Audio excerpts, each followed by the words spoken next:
I'm Larry Kitchens, a member of the Hearst Council, and we're glad that you're here this evening. I think you're going to enjoy a program that is going to be both informative and maybe even eye-opening with some of the things that is being done by the City of Hearst to protect you and the data that we have in the Hearst, but also some things that you can do at home that you can protect yourselves. The City of Hearst has been offering a cybersecurity forum for its citizens now for a number of years. And to my knowledge, Hearst is the only city in the entire state that is offering such a program for their city. So I think you have to commend your city for that. And that sort of leads up to the next point that I want to make. I'd like to introduce the members of the City Council that are here, because when the idea was brought to the City Council that we do something like this, they were 100% behind the idea.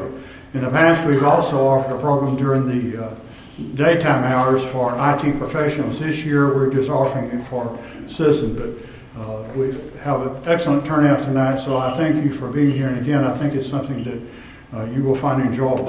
And if I could at this point, I'd like to recognize the members of the council that are here. Henry Wilson, Mayor Pro Tem, if y'all would raise your hand or stand up. Council Member Nancy Welton. Council Member Tracy Coburn. Council Member Bill McLendon, his wife Norma. Council Member David Bowie. By the way, y'all be sure and wish Councilmember Bowie happy birthday. His birthday is tomorrow, and I'm drawing no conclusions about being on Halloween. So. And I'd like to introduce my wife, Carol. We also have present a member of the council at the time that the decision was made to have a cybersecurity forum. That's a former council member, Anna Hoser. Anna? There's some other individuals that I'd like to recognize as well, and these are the ones that were the heavy lifters, and they're really the ones that put the program together, and they're also part of our leadership for the City of Hearst. Clay Carruthers, City Manager. Alan Heindel, Deputy City Manager. Sunny Patel, Director of City of Hearst Information Technology.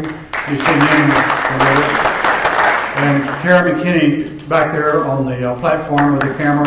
This will be available on our website a little bit later on. And of course, there are a lot of others that work behind the scenes to put this program together.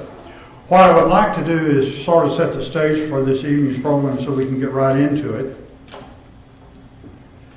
I've referenced Halloween, and we all know that tomorrow night is Halloween. And it's a time that you're going to have scary creatures knocking on your door asking for treats. Interestingly enough, you'll probably turn on your porch light inviting them to come knock on your door for these scary treats. And your hope is that they will not play any tricks on you when they do that. May I suggest to you that Halloween is all like cybersecurity attacks. When you turn on your computer, you've turned on your porch light. And these scary creatures are going to come via the internet, and they're going to be knocking on your computer's hard drive, trying to get into your computer and steal information from you, or locking up your computer, or trying to con you out of thousands of dollars or hundreds of dollars in some cases. And this happens not only to individuals, it happens to businesses, and it happens to government. So it's an ongoing battle. If you keep up with the news that is on TV or read the paper, it's almost a daily occurrence that you find some type of attack is going on via the internet. So what can we do to try to better protect ourselves? It's been said that there are two types of computer users in regards to cyber attacks. Those that have been hacked and know it, those that have been hacked and don't know it. So that pretty well covers everybody at that point. And I forgot to switch that as I was interested in talking about that. Recently we heard about the massive Equifax breach that almost 145 million people had their data exposed. And then we found out about Yahoo just said that every single account, that's every user in Yahoo, was affected by a 2013 attack, 3 billion in all. What I find interesting is that this was shared in 2017, that we found out about this information. It makes you wonder what had happened in those 4 years. These are numbers that I think are really terrifying, but there's some other numbers that I think are equally terrifying. The cybersecurity giant McAfee most recent report indicates that the first quarter of this year, there were 244 new cyber threats every minute, or more than 4 every second. Another chilling finding from the report, ransomware, which is mostly spread through spam, grew by 59% in the last 4 quarters. This is when a hacker locks you out of your computer by encrypting your files and demands payment to give you access to your own data. Interestingly enough, I checked my email just the other day, and I printed it out. I got a message from my server from AT&T. It says, from Team AT&T.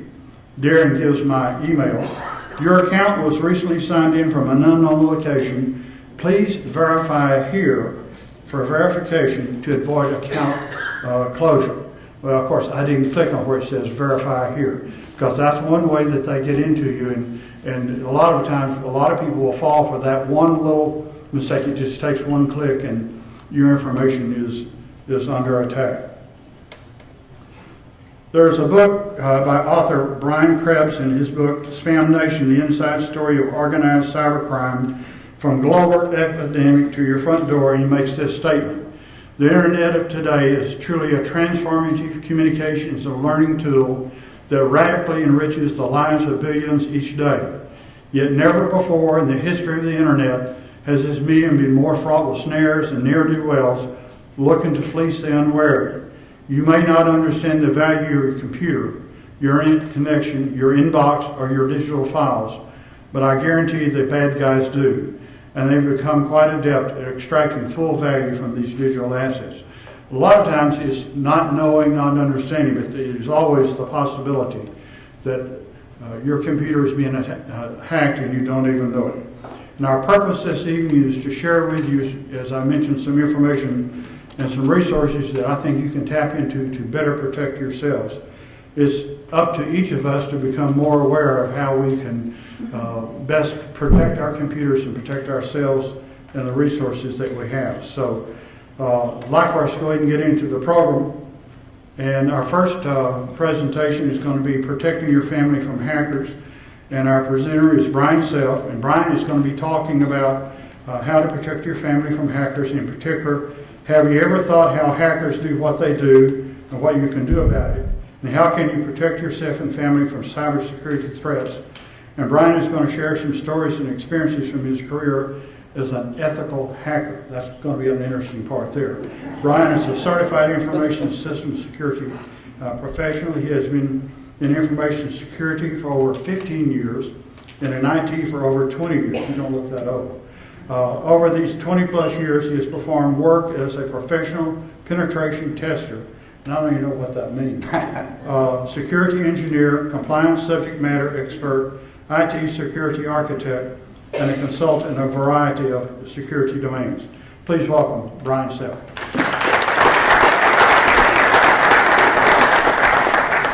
Thank you, Larry. Appreciate that. Oh, hello, everyone. Great to see you. Awesome crowd. So there I was, staring at my black screen with a green blinking box we call a cursor. And I was hoping my attack would work. And as if right by on cue, there it was. My target's username and what would eventually become his password. Now, unknown to me at the time, this username and what would eventually become this guy's password would give me access into thousands of HR records, medical records, pretty much complete ownership of this organization. And all I did was I sent an email.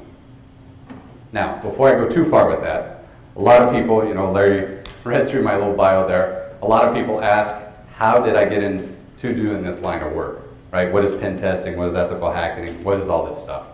Well, I'm actually from Denver, Colorado, and I used to work at a brewery, we'll just say a local brewery there. You may or may not know which one. And I used to work there, and I came into work one day, and they said, yeah, you need to come over here real quick. Okay, there's going to be people walking around. You can help them. If they stop by your cube, go ahead and help them. You know, whatever they ask for, go ahead and let them do it. They're having a security assessment done. It's okay. I'm like, okay, well, I'm just a system admin. Nobody will bug me. So I go bebopping over to my cube, and lo and behold, there's somebody standing right there. I'm like, okay, great. What do you need? And he's like, well, I just want to use your computer real quick. And I look at it, and it's locked. And I was like, yeah, sure. You know, kind of a little bit arrogant. I was like, go ahead, have at it. And he smiles at me, and he's like, okay. And he looks over at my name tag, and he looks up in the air like he's remembering something. And I'm thinking, oh, I don't think this is going to end well. And he hits Control-Alt-Delete, types in my username, hits Tab, moves the keyboard, moves out of the way, and slowly types my password. Of course, every stroke, I'm just kind of, oh, wow. Mouth drops, he hits enter, he's in. For like the next 20 minutes or so, he proceeds to show me more about the network and the systems than I had known working there for 2 years. And he was what's called an ethical hacker or a penetration tester. And what this is it's somebody who does the offensive side of security. You know, we all understand the defensive. These are the people who are standing at the gates trying to keep people out. Well, the pen test side and the offensive security side, they actually pay us to go through and break in. So, pretty fun gig overall. Right, Jeremy? Pretty fun, right? So, Jeremy's also a pen tester. So, just so that you know, there's 2 of us here. So, reminds me of a joke, but I won't tell it. But, so, at this point, he's showing me all this different information, going through all these different things, and he's explaining to me it's kind of like a house where, you know, even before I left for my flight up here, I checked my front door, made sure it was really locked. You know, sometimes if you push it, it'll go right open. So I always make sure that it's locked. Well, this is what pen testers do. They go through and they test the doors, make sure they're really locked, test the windows, make sure they're really closed. You know, can I slide the window open, crawl right in, go through your filing cabinet or other unmentionables? You know, that's what pen testers do, except for companies. They don't usually do that for private individuals. And like I say, he showed me all this information. I was hooked. I was totally hooked on security and what it was and all this fun stuff, and people would actually pay me to be the bad guy. I thought that was kind of cool. So I spent like tons and tons of years of learning everything I could. It was like drinking out of a fire hose. Just so much information. You know, the offensive side, there's always so much changing. There's the next vulnerability, there's the next great hack. There's always something new. And I spent all this time learning it and finally started to get into security myself, and eventually became a pen tester, where I was doing the offensive security and I was doing the audits. So that's kind of how I got started. That's what I got into. Now, what I like to present is what we can do about hackers. There's not as much that you can do outside of common sense, making sure, I'm going to definitely go through some steps for you. There'll be several steps that you can follow that are going to lower your risk. The biggest thing, though, I want you to take from my talk is about risk itself and understanding you do have a risk and how do you mitigate it. There's always different things you can do with risk. You can ignore it, pretend like it doesn't exist. That's why we have insurance, right? So we can kind of ignore some of those things. And then we can mitigate it, or we can just do something to remove it. Throughout the whole talk, I'm going to talk about different things. I've discovered as I've presented this so many times, there is a little bit of fear and uncertainty that I kind of create. It's not the intention. I want you to know that you can always come back and look at your real risk. What's the impact of what's going to happen? Does that make sense? Everybody kind of agree with me here? And if you have questions for me, raise your hand. You know, I want this to be interactive. I want you to get some value from this as well. Okay? So, anybody have any questions? That was a test. All right. So much for that one. So, how do hackers do what they do? Well, I remember one of my first pen tests for the company I'm currently working for. I had started, and my first week there, I had just been inundated with all this information. And I had run into this great team of guys. You know, I thought I knew a little bit, till I knew these guys. When I met these guys, oh wow. I mean, 10 minutes, they're like, hey, have you done this and done that? No, because I don't even know what that is. So, and here I am, ready to do my first pen test. So I was scared, I was nervous. I was thinking, oh boy, what if I don't get in? What if I don't show value? All the different what ifs. And we had already had our kickoff call with the customer. And the customer had said, you know, this is just a checkbox for us. We're really secure. You're not going to get in. We just want to have this done so we can check the box that we've done it this year. I was like, okay, great, this is wonderful. And they're like, yeah, we've got full-time security guys on staff, you know, but we'll help you out if you get stuck. You know, feel free to reach out and we'll throw you some clues along the way. I'm thinking, okay, this is great. First one, it's going to be the toughest one ever. So I'm drafting an email to my point of contact, and I'm saying, okay, well, I'm about ready to start your testing. If you notice anything funny, you know, your machine spontaneously turns blue or something, let me know. I'll stop what I'm doing, we can fix it. I go up and I grab my evil signature file, and I attach it, and I click send. Whoosh, the email goes over the internet, through the internet to their hospital network, right to my point of contact.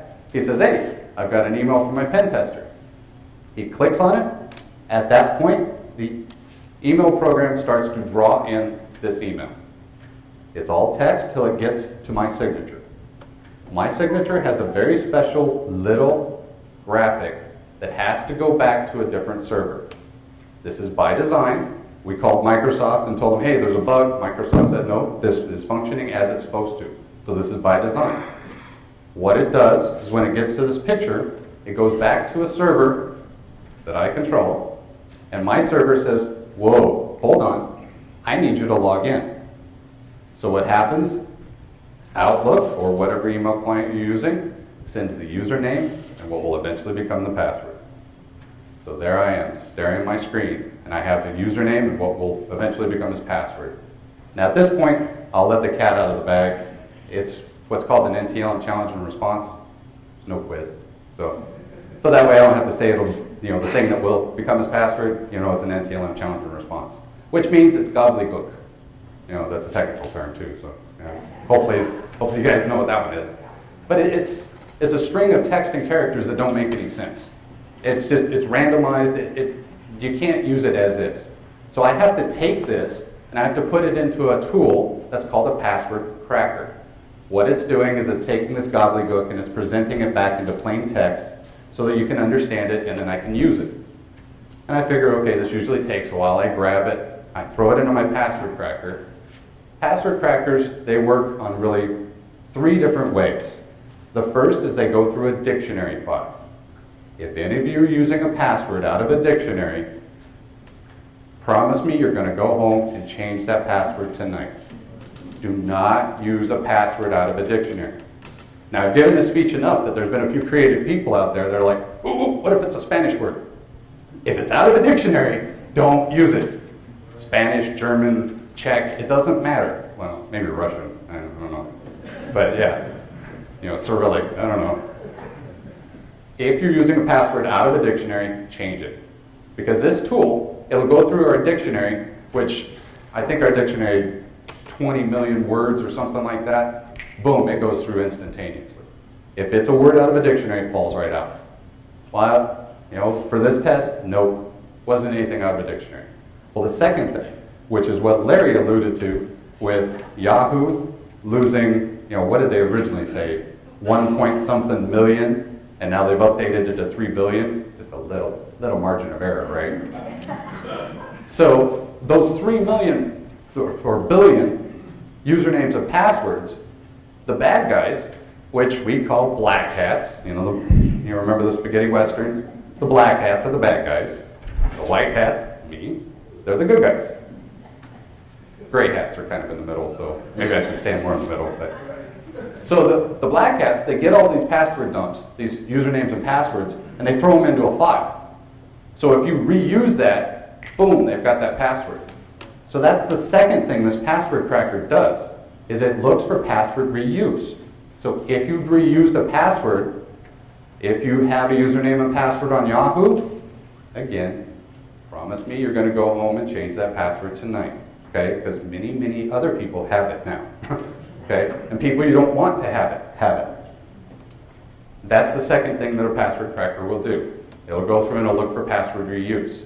You know, LinkedIn had tons of users and usernames and passwords that were lost. Yahoo. If you're reusing passwords, stop doing it. Make them all unique. It's kind of funny. I was giving a speech to an Optimist Club, and I told them, make sure all your passwords are unique, and they booed me. So that's my claim to fame. I was booed by an Optimist Club. So if you are reusing passwords, stop. Make them all unique. Yes, I understand there's a lot of them. I have 350 accounts. Well, maybe even more. Maybe even probably close to 400 now. I don't remember those passwords. I don't even know what they are. I use a tool called a password safe. There are several of them. LastPass is a good one. KeePass, Keepass is another good one. OnePass. Jeremy, do you have any other suggestions? What is it? Dashlane is another one. So use one of these programs, and then you can store all your passwords in there. Then all you're doing is right-clicking, copy and paste. You're never really even typing them in. That way you can have them all be unique, and you're not having to remember a billion passwords, right? So that's the second thing a password cracker will do, is it'll go through and find out where you're reusing passwords. The third thing is it does a thing called brute forcing. Have you ever forgotten a 4-digit code, and you're sitting there going 1111? Nope. 1112? Nope. That's brute forcing. Our tools, you know, we've got the geek tools for password cracking, right? We've got the big old huge computers. It's screaming through these. And it's probably going to take a while for it to brute force. So I figure, okay, I'll let this run. I go back over to another tool called a vulnerability scanner. Remember when I was talking about the house and how you check the windows and the doors? Well, this tool, what it does is it automates that for me. So I'm not breaking out the ladder and going up to the third story to check the window. The tool is actually doing that. So I type in the address range and I click go on it. I'm like, okay, well, I don't really have anything else to do except for my password cracker just popped up. And it said it has the password. So I'm like, okay, well, maybe I have the username and the password, but I don't know anything about this company. I don't know anything that they may have open on the internet. Can anyone think of anything that almost every company has open email on the internet? Email. Anybody? Anybody? Email, right? Oh. Sonny. Email, right? So I type in company name / webmail. And sure enough, up pops a dialog box. And it says username and password. I just happen to have one of those. So I type in his username, type in his password, click go. I'm in his email. How many of you would mind if I went to your email? Few hands. Okay, thank you. Everybody else is like, I'm not raising my hand. Right? So from there, you know, the modus operandi for a hacker is once we get access, we find out where we are. We get as much information as we can, and then we find out, can we actually get further from there? It's called pivoting. So from that point, well, I realized, wait, I'm in his email.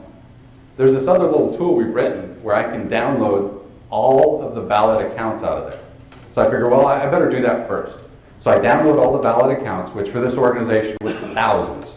So I have everybody's valid email at that point, just because I have access to one guy's username and password from the internet that I've accessed via email.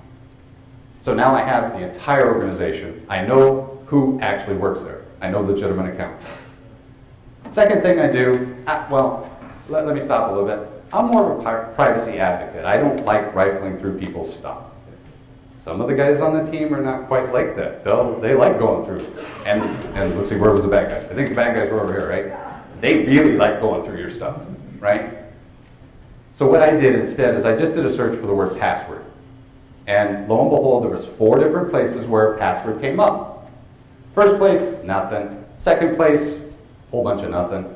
Third, same thing. Fourth one, I had some details about something about a domain administrator, and they had renamed that account from administrator to Bing. I'm like, okay, well, I better write that down. And oh, by the way, while they're at it, they reset the password to BAM. Okay, let me write that down too. So it's like, okay, wait a minute. I might have an actual admin username and password just from email. Well, you remember that vulnerability scanner I was telling you about? Well, it goes ding and it tells me, hey, they have a thing called an SSL VPN. Big old fancy word for meaning I can get onto their network as if I was sitting right there. And it's just via a web browser. So from a web browser, I just type in a web address, it pops another dialog box. I'm like, okay, well, I'm kind of going along pretty well with this one. I type in my point of contact's username and password, click go, I'm on their network. Even though I'm back in Denver, it's just like I'm right there on their network. So it's like I'm local. And I'm like, okay, well, I do a search around, I find what's called their domain controller, which is the main box for their whole computer system. And I log in with that username and password that I found from email, and lo and behold, it works. I'm like, wow, okay. Well, I quickly create myself an account. Of course, I make myself an admin, because why not, right? You know, I don't want to be a regular user, so what's the point of that? Can't install software or anything fun. So I make myself an administrator, and I'm thinking, okay, that's a lot of work. I think I'm going to call my point of contact and then let them know. And I pick up the phone and I dial his digits. I was like, yep, well. And he stops me and he's like, hold on, you're already stuck? I'm like, no, I'm not stuck. He's like, you've been at this for 10 minutes. What do you mean you're not stuck? He's like, yeah, I own you. In a friendly way, of course, right? And I was like, well, if you go out and you check your Active Directory, you'll see I've created an account for myself. And there's a lot of silence on the other end of the phone, and a lot of clicking on a keyboard. And then I hear a little bit of cursing, and then he comes back on the phone. How'd you do that? It's like, well, I feel kind of shy all of a sudden, because, well, I used your username and password. He's like, oh, okay. If you ever become a professional pen tester, this is a pro tip. Do not tell people how you got in, because they're going to lock you out. So he changed his password, and he locked and disabled my account. I'm done, right? I'm back to square zero. Except, I have 1,000 usernames that I know are real. So what I do next is I say, okay, let's fire up that email thing again, and let's start password guessing. Now, no show of hands, but is anybody using password 1 with a capital P as your password? If you are, promise me you're going to change it tonight. Okay? Are you getting a theme here? We're changing some passwords tonight, right? So that's the first thing we check. So, Jeremy may test that second. He's a little bit more sneaky than I am. So, but that's the first one we try, is password 1 with a capital P. The second thing we try is the season and the year. Any idea why people would use a season and the year? They remember it. They remember it? Yep, exactly. It changes how often? Every night, which is oddly corporate policy. Change your password every 90 days. Brilliant. Summer 2017. That's easy. Except for the fact that the bad guys know that too. So if you're using the season and the year thinking you're being creative, do me a favor, change your password tonight, okay? Because the season and the year is the second thing I'm going to guess.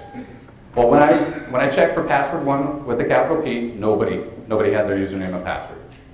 But when I checked for the season and the year, which I think this was like summer 2012 or 2013 or something like that, when I checked that, there was like 10 people that had that username and password.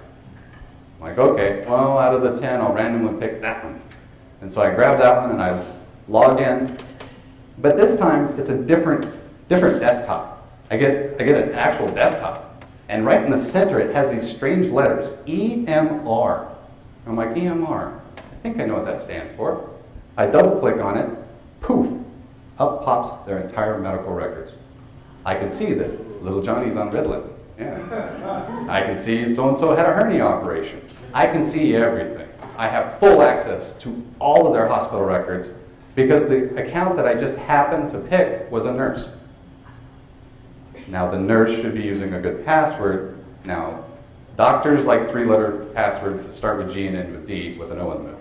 So, that's just occupational hazard. I've seen it over and over. That's their password. They like it. They use it.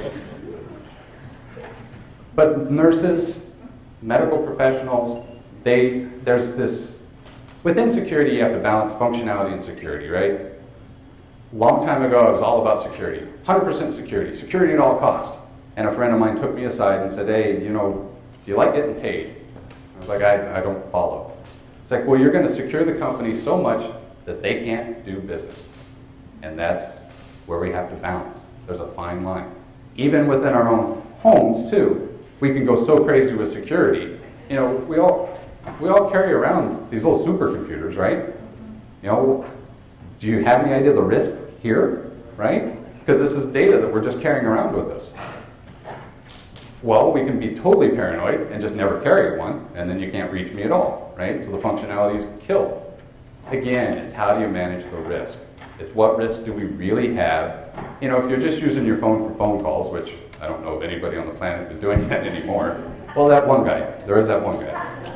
But it's the functionality, right? So as I was going through, I was able to get access from this nurse. I saw the medical records, got in, was able to elevate my access again.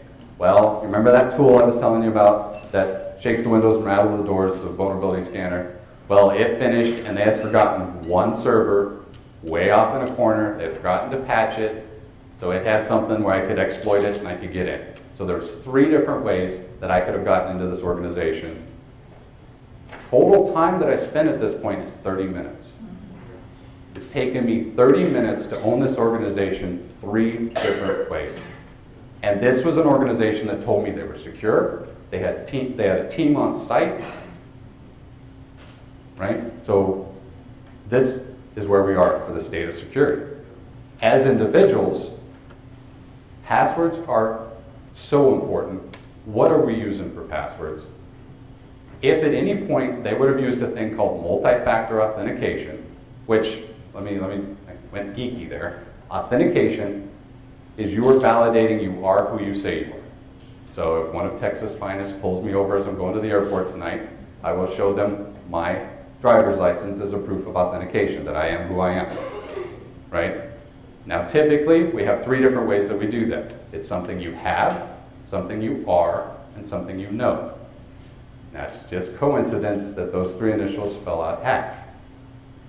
Just coincidence, right? So something you have, this is like an RSA token, or like on my phone I use an app called Authy, where it's actually something I have. It's a value that I type in somewhere. And then there's something that you are. So like with your phones, if you use your thumbprint, that's something you are. And then something you know, which is the worst form, at least in my opinion, because it's a password. It's something you've memorized. With passwords, all I got to do is just guess what that is. Minimum length, because that brute forcing that I talked about earlier, minimum length I want your passwords to be are 15 characters. Again, if you're using a password safe, you just set it to 15 and you never have to worry about it, you never have to remember it. You just use the tool. I would suggest using the tool anyway, because then you can get rid of the sticky that's underneath your keyboard with all your passwords on it. Because the tool will be a lot more safe, a lot more secure. So, and we would go into sites, and it just the first walkthrough, it's like, hold on, flip, disco, right? Somebody's going to have their password underneath their keyboard, or if that's too inconvenient, right on their monitor, right?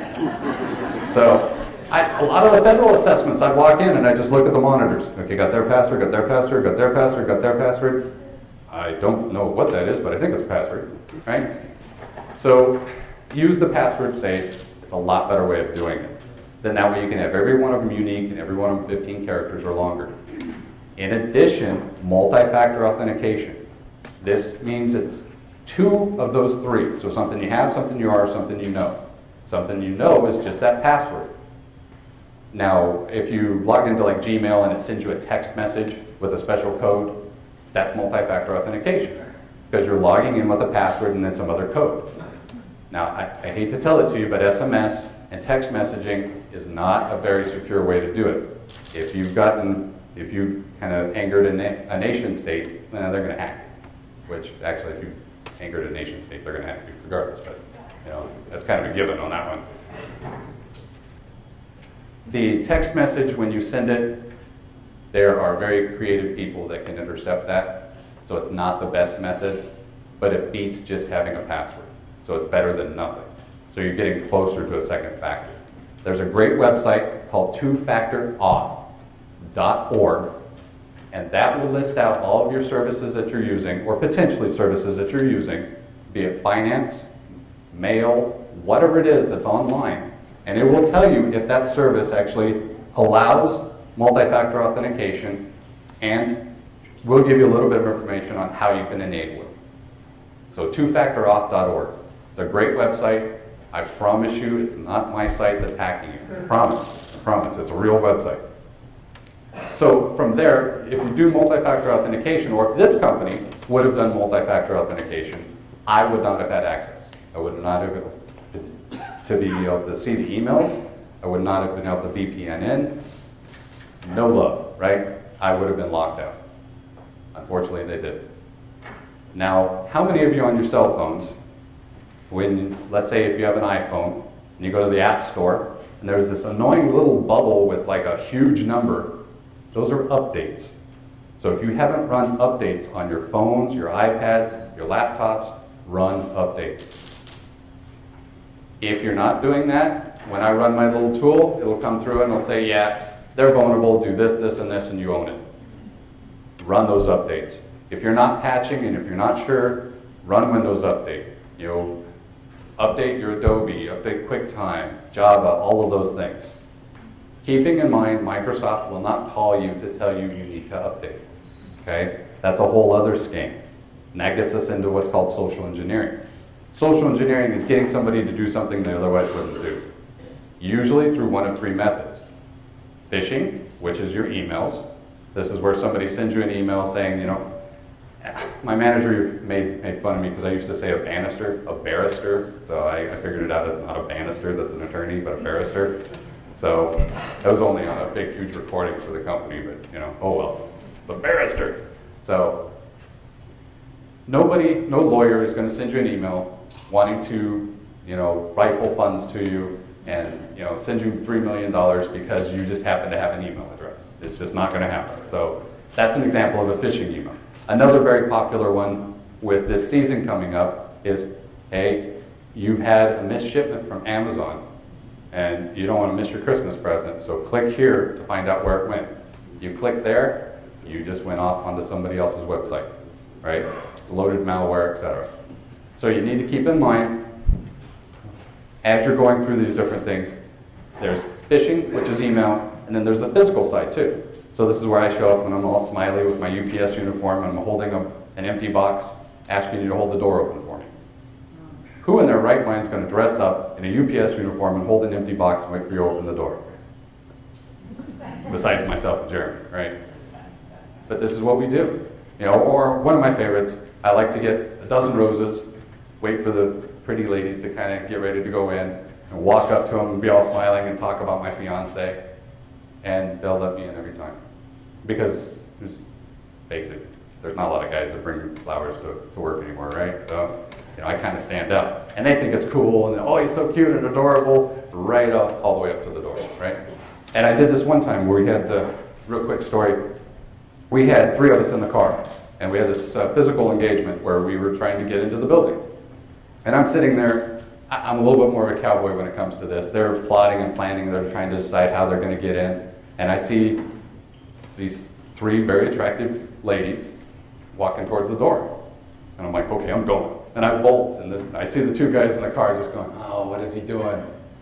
And I just start chatting with the ladies, you know, being a little flirtatious, make it open to the door, they badge the door, oh, let me get that for you. And I grab the door and I hold it, and they just walk in. Of course, I walk in behind them.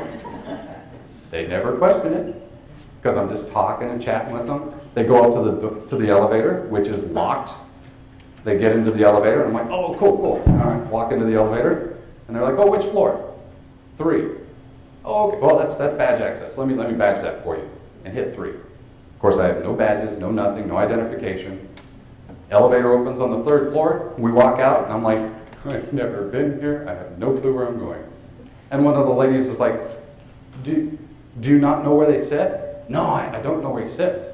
Oh, well, let me show you. So she walks me over, and she's like, yeah, he sits just right over there. It's like, okay, thank you. And I go walking over and I just kind of stand there, and the guy's typing away, and he's just like, "You're not my pen tester, are you?" "Yeah, I am." So I know I haven't covered a lot of stuff that, really can help you be 100% bulletproof. The biggest thing, though, is watch your risks, being aware of your risks, and your passwords. That's the number one thing. If you can do multi-factor authentication, do that, because that makes it a lot harder. Now all of a sudden, where you're the big target and an easy target, it's gotten harder and harder for somebody to get in as you. Make sure you're using a good password, a strong one, 15 characters or longer, all unique. Use a password safe. Make sure that you're doing updates on your systems. Laptops, iPads, tablets, you name it. If you've installed it, plan on doing updates for it. So I've got like maybe 10 seconds. Anybody have any questions? Yes, ma'am. Can a password saver be hacked? Yes. Yes. And I love where you're going, because that's exactly what I hope you'd be thinking at the end here. Because you're putting all your eggs in one basket, right?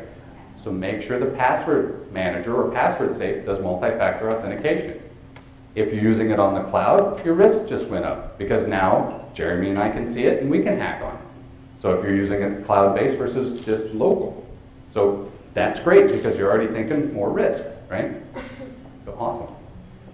Yes, sir. I have a computer and my face has to be in front of the computer before you can turn it on or anything. How safe is that? As far as just video? Or? In other words, when I'm turning the computer on, before I can log on, it has to verify my face. Yeah, that's another factor of authentication. Okay. Because it's something you are. Yeah. Well, yeah, I guess my face is something I am, yeah. So yeah, I like that idea. If you added a password, then you have multi-factor too. Yes, sir. Where do you get this password safe? They're available online. So LastPass at lastpass.com, KeyPass.com. You can go right to their websites and download the software there. And a lot of them work on your phone and also on desktops or laptops. So. Yes, ma'am. How do you know all of your updates are actual updates and not somebody fishing? See, I love it. Everybody's thinking risk already. This is great.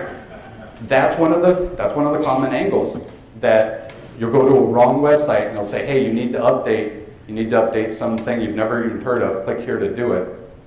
You have to be very aware of where you're going, what software. Really, my rule: if you've installed it, plan on updating it. If something pops up that wants you to update that you've never installed, that's malware. That's the bad guys. In that specific case, if something pops up and tells me, I usually ignore it, but then I'll go look for the software itself and then update it manually. So I'm not trusting somebody else, kind of insinuating that I should do something. Yes, Rob? As a father of a kid that's now starting to want to download games, Yep. he sees something. "Daddy, I want this. I want this game." He tries to find it. There's a lot of sites that have, like a CNET or something like that. Yep. So how do you validate that you're actually getting the original kernel? And this, I think, will also address how do you validate what you're updating. All right, so like on your iPhone, the updates are right there. You're going straight to the app source. But Yep. what if it's an update on a desktop or a laptop? How do you validate that you're updating the correct version or the correct manufacturer? A lot of software will have what's called a checksum, where you can actually use a little tool that'll give you a magic number that you can verify that the magic number on their site that they match. That's one way to do it, but that's not as common. The other way to do it is hope. I mean, really, there's so much inundation of these apps. Download from the App Store. Don't jailbreak your iPhone for one. When you try to do a little bit of research on what the app is. That's the only way. When my daughter was doing this, that's the only way I knew it was anywhere of a legitimate app. But there's no fail-safe way to do that. So basically, go back, like if you want to update your software, Mhm. go in, like in Windows, go into the Windows Update Manager. Yeah. Don't update from an email. Exactly. Or don't try and go to the Microsoft website update. Go into the actual software Exactly. program and update from there. Yep, and what he's saying is go into the actual device itself and manually do it. And that's what I would suggest, more so than trusting anything popping up telling you that you need to do something. It's a source of my frustration because I wish I could give you some magic button that would say, yeah, just click here, you know, the old Staples easy button, right? Just push that button. Unfortunately, we don't have one, you know, short of the checksums and things like that. So, yes, ma'am. Two questions. Concerning passwords, if you use the same series of letters and numbers, but just jumble them up, is that not safe? It's safer. Eventually, I'll probably figure out the pattern. I mean, if I could get enough of those. So there's a little bit of risk inherent because you're using some sort of a pattern. There's a set number that I can guess from, but I have to figure that out somehow. Okay. So really, as long as you have good set length, 15 characters or longer, I would be a little more okay with that. But I would still make them random. If you're using the password tool or a password safe tool, just make them random at that point. What are the odds of someone in this room being hacked right now? We've all been hacked. It's hard. Well, how many of you are customers of Equifax? And it's a trick question, by the way. Just a general. Yeah, we probably Hacking and do harm. we've probably all had our information lost. So anybody ever held a clearance? You know, I did. OPM lost mine. So, you know, and my wife's and my daughters and the whole family, right? Did you have a question or just? Well, it's a follow-up to the question that this lady just asked. Huh? And you say that everyone's been hacked, but that's through Equifax and Microsoft and wherever. They say that people rob banks because that's where the money is. What is the chance of our individual desktop computers being hacked, as opposed to us being hacked through a major organization? There's going to be a lot of factors involved. Depends if you're actually what I would call low-hanging fruit, where you're not patching and you're doing some worst practices, again, like Equifax. So, and the trick question with Equifax is I asked how many of us are customers? None of us. We're the product. We're not the customers. So it was a trick question about Equifax. So just let the cat out of the bag there. But as far as what you're saying, well, yeah, I kind of got myself sidetracked on Equifax and thinking about how annoying that was about the things they did wrong. But sorry, Rob, go ahead. First you gotta understand what the hackers are attempting to do. Yeah. They're running a program that's just hitting everything that's out there. They're not coming after you specifically. Yeah, They don't it's just know a number. who you are. They are throwing a bot or throwing, you know better, it's so broad. And they're looking for vulnerabilities. So if you're not updated, you're not patched, you got to use passwords, you're the first one they're going to find because you're the simplest. Well, let me do it this way, Rob. So years ago, we ran a test, and we just put a basic installation of an operating system online, and we waited to see how long it got hacked. You know, we waited, it had already been hacked. So if you put an unsecured system on the internet, it's going to be hacked in, Jeremy, would you say within minutes? Within minutes, but sometimes even seconds. So it depends on what measures you've taken to lower your risk too. If you're running, default install of Windows, no firewall, eventually something will happen. But if you're very click happy, it's whatever your risk tolerance is. If you're one of these people that like to post on Facebook that you're going on vacation, please rob my house during this date to this date. Yeah, you're going to run a higher risk, right? If you're doing security best practices, you're going to really significantly lower your risk, and it'd be a lot more unlikely that you're all going to be hacked. And if you are, the actual repercussions are going to be a lot lower too. I think to kind of address that question a little bit more. You do want a mic? Not It's being recorded, so. Aha. When we say hacking, hacking is something that happens a lot in the industry. It's going to happen more to corporations, governments, and other entities. Not as much as it is to the individual. But what you're going to see are phishing scams. People are going to come after anybody and want to lock up your machine and charge to have your machine unlocked, ransomware. Those are a lot of the major threats at the consumer level.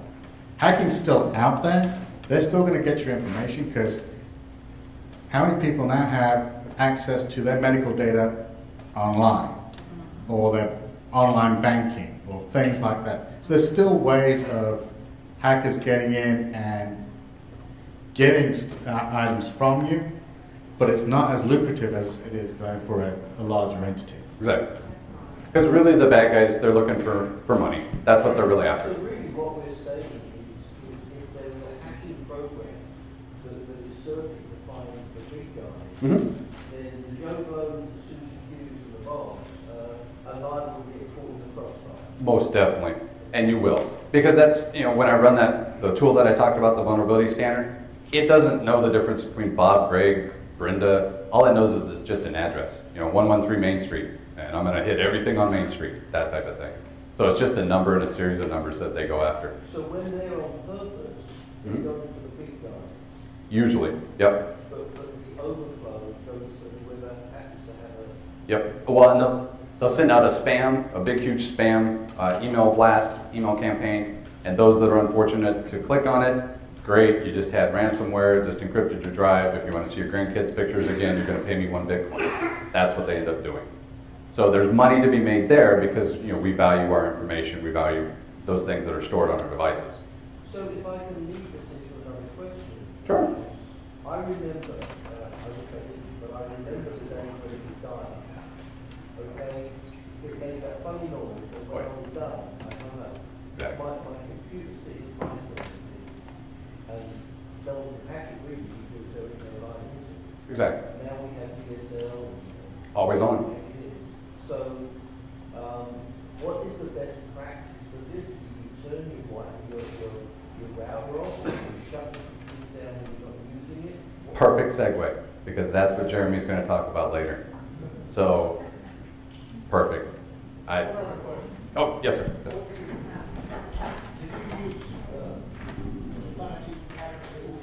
Oh, yeah. Linux, Kali.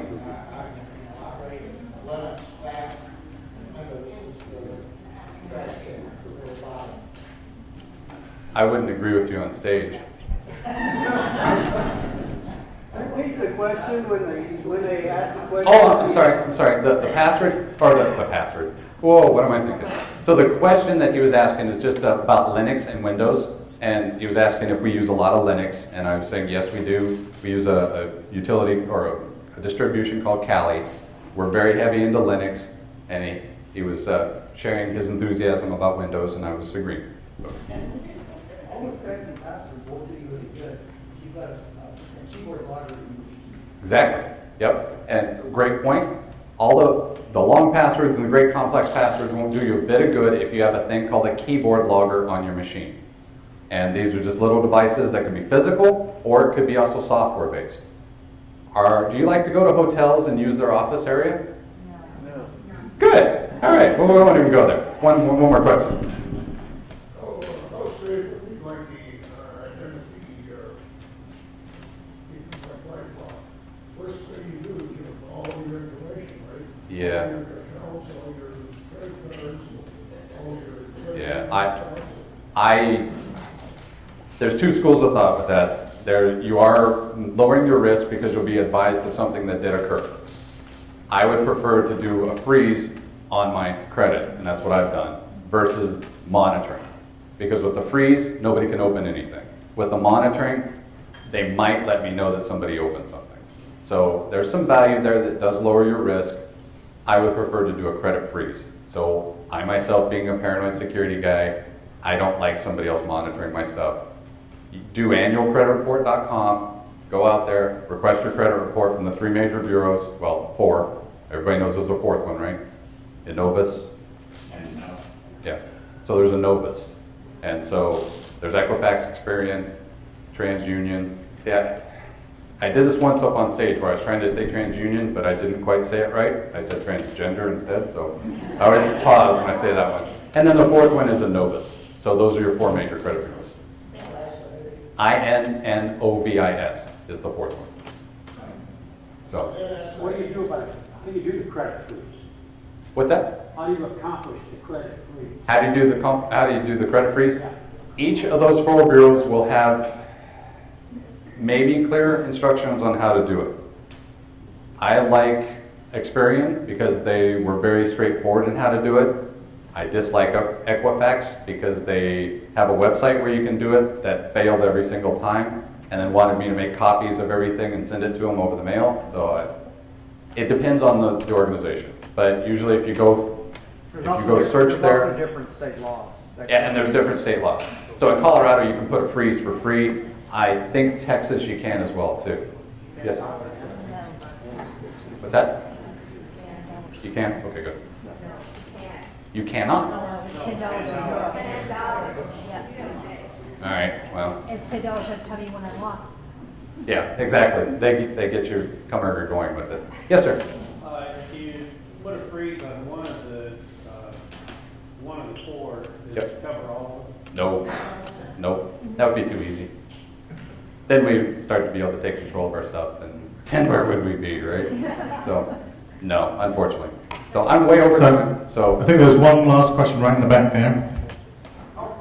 My question was, on my desktop computer, I have McAfee as my antivirus. Huh? There's a thing in there, or one of the things that that can store your passwords for you.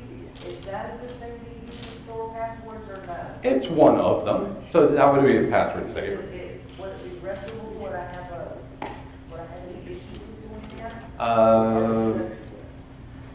Possibly, but it's better than storing it on an Excel spreadsheet or on a sticky.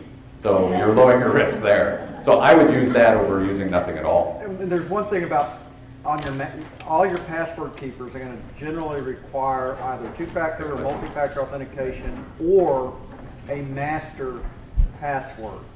And with that, 15 digits, multiple characters, something that maybe a phrase that you substitute. I mean, make it fairly complex, but you still have to be able to remember that. Okay, our next speaker is, by the way, we're going to have time set aside for question and answers at the end of all of the presentations, but Brian has to go catch a plane, so we wanted to give him plenty of opportunity to address as many of the questions we can. Brian, again, thank you very much. And what is everyone going to do when they get home tonight? Change your password. Okay.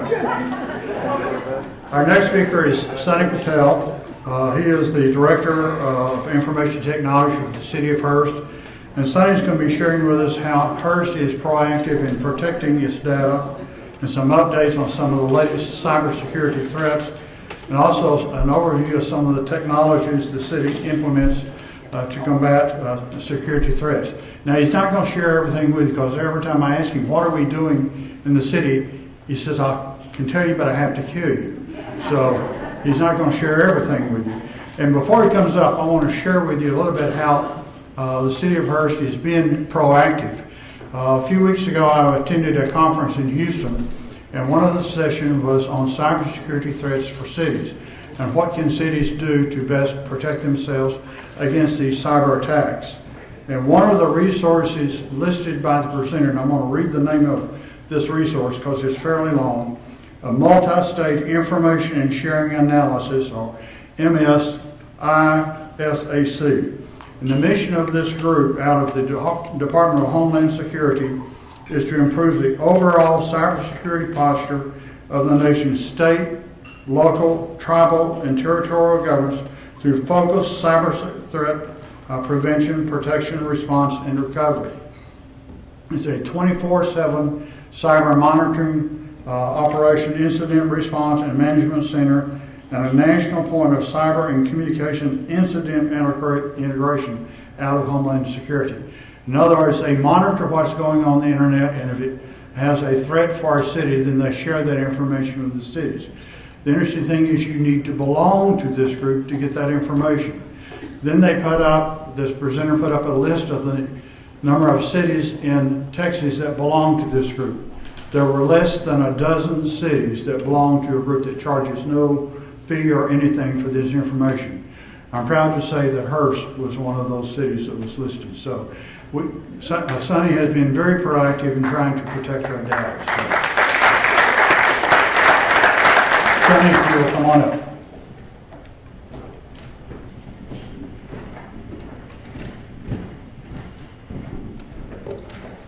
Give me just a second while I change the slides out. So while I bring my presentation up, this is something, it's kind of a little gimmicky, but it's something that kind of gives you an idea of what's going on there. These are current attacks happening live right now, worldwide.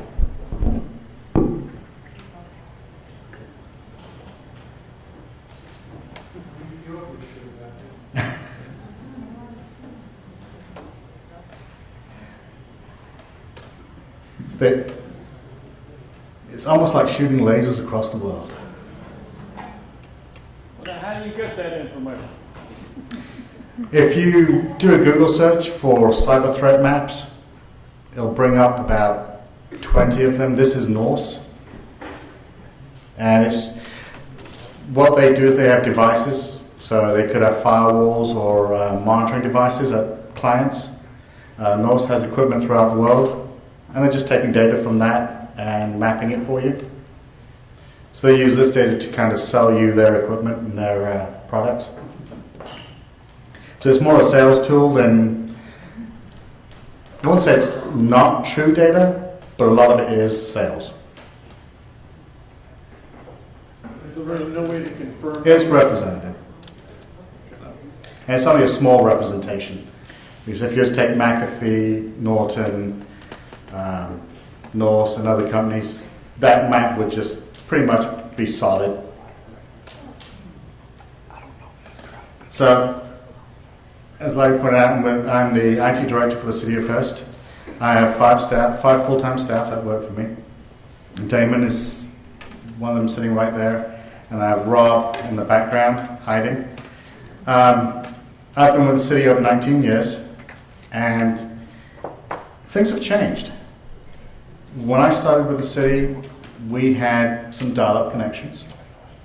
We had internal email, and we moved from that to a full internet connection with email available from outside, and that's when it all started. So when the internet became a thing of information, things started changing. And that's when our jobs changed.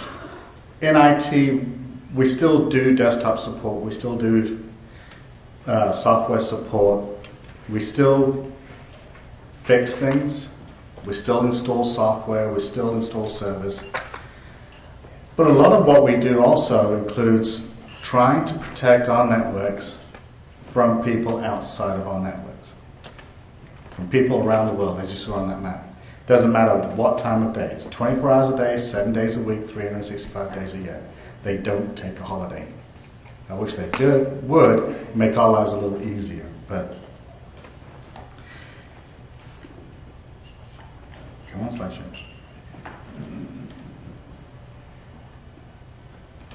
There we go. So we've talked about this, Equifax. So one of the items that Larry was mentioning was the MS ISAC and their newsletters. So this is what I received from the MS ISAC recently. It says TLP White, that's Traffic Light Protocol White. We have multiple traffic light protocols. White is shareable with the public. There's other items which we cannot share due to it being either active, as far as an active attack right now, or active under investigation. So, basically, the Equifax issue was a patch. Someone didn't patch the right server. But what made things worse was not the fact that 1.43 million credentials were stolen, but that Equifax, in its rush to help everyone out, was then sending everyone to an incorrect website to sign up for free identity protection. So they had a breach, then they caused more issues.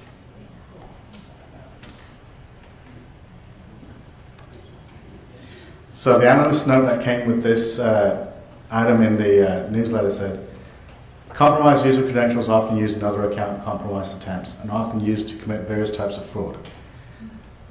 So, as Brian was saying, once he has the password information, they'll use it against other items. Email, bank accounts, so on and so forth.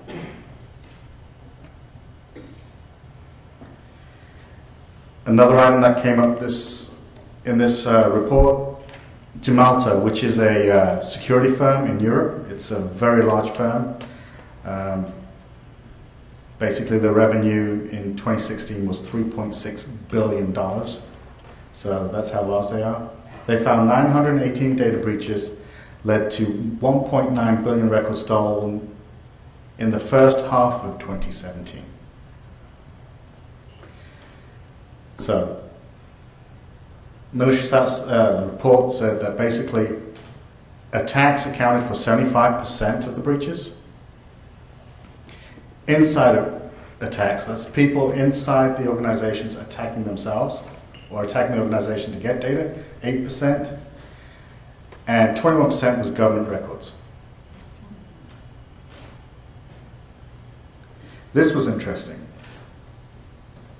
So we talk about hacking and hacking for monetary reasons. What about personal threats? Actual threats. So a hacktivist group, the Dark Overlord, targeted schools in Montana, Iowa, and Texas. They sent a ransom note threatening to expose personal information for students, teachers, etc. But they also made death threats. So along with these ransom threats, they made death threats to people in those organizations. After the investigation, law enforcement found out that the group was overseas, so the threat level for the death threat actually went down to pretty much zero. They said, well, I'm not going to fly over and actually do anything to you. So, but as you can see, the threats are monetary, just for information, and even personal, physical threats. So they span the whole gamut of items. So where do we get the threats to the city? So we're under attack every day. And as Brian had said, that's common. This happens every time. Brian and Jeremy do it as a living. We take these threats seriously. And no, we cannot stop all threats. We've tried, it's just not possible. No matter what we do, there's no way we can stop every single threat.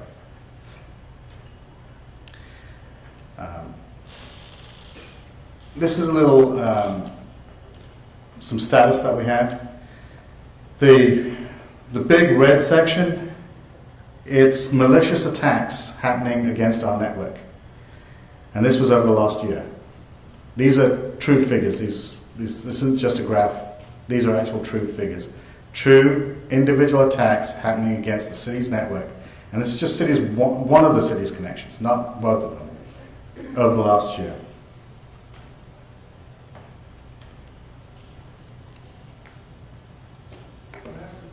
Yes. Someone attempting to enter our network, either by scanning to see what open ports we have, or trying to break into one of our servers via another open port. Some of these are even responses to someone on the inside opening an email that contained a virus or a callback. So basically went out, contacted the server, and that server coming back in, but the equipment we have realizes that it's that server and stops it. So, and these, I've actually covered the IP addresses, but you can see everyone's thinking, okay, Russia's attacking us. Actually, the top attacks by volume last year to the City of Hearst connection was from England. I'm sorry. And it wasn't me. I still have my British passport, so yeah, it was not me. But also, look down that list. The other highlight that I have is the American flag. So homegrown attackers. So it's not just Russia or the Eastern Bloc. So those were items that I showed you where we protect our internet connections. So here's where we protect our email. So on average, we receive 90,000 emails per week. That's quite a bit. Damon deals with 45,000 and Rob deals with the other 45,000, checks each. No, they don't. Obviously, this has to be automated. So 90,000 emails processed per week by the City of Hurst. 78% of that is threat messages. So it has a virus, it has possible malware, has possible phishing attempts, and so forth. 12%, and the city's just like everybody else, we don't like the sales emails. Please buy this, please buy that. 12% of those messages we get are marketing messages. We separate those so that our users know that this is just sales material. And then 10% are actually clean messages. So 70.2 thousand emails just go straight in the trash. 10.8 thousand are still delivered to our end users as far as marketing, but most of them highlight it and just delete them anyway. And then we have 9,000 which are true messages. So we have external protections, internal protections. We partner with external vendors to help bring in the right equipment for the right job. Employee education. We send out newsletters to employees telling them what's happening. Also, if we get a virus alert, we'll let every employee in the city know there's a new virus coming out. Here's what you might see. Please be warned. And citizen engagement. This is what we do as part of our citizen engagement. So external protection is between where the internet comes in. So if you have Charter at home or AT&T and they bring in the connection to you, where they deliver the connection, and before it touches your router or your Wi-Fi connection, in our case, we have something in the middle that checks traffic or checks all the inbound and outbound traffic before it gets to our firewall. We then have firewalls, antivirus software, password management, and spam and virus protection. There is no good picture of spam, so I found that.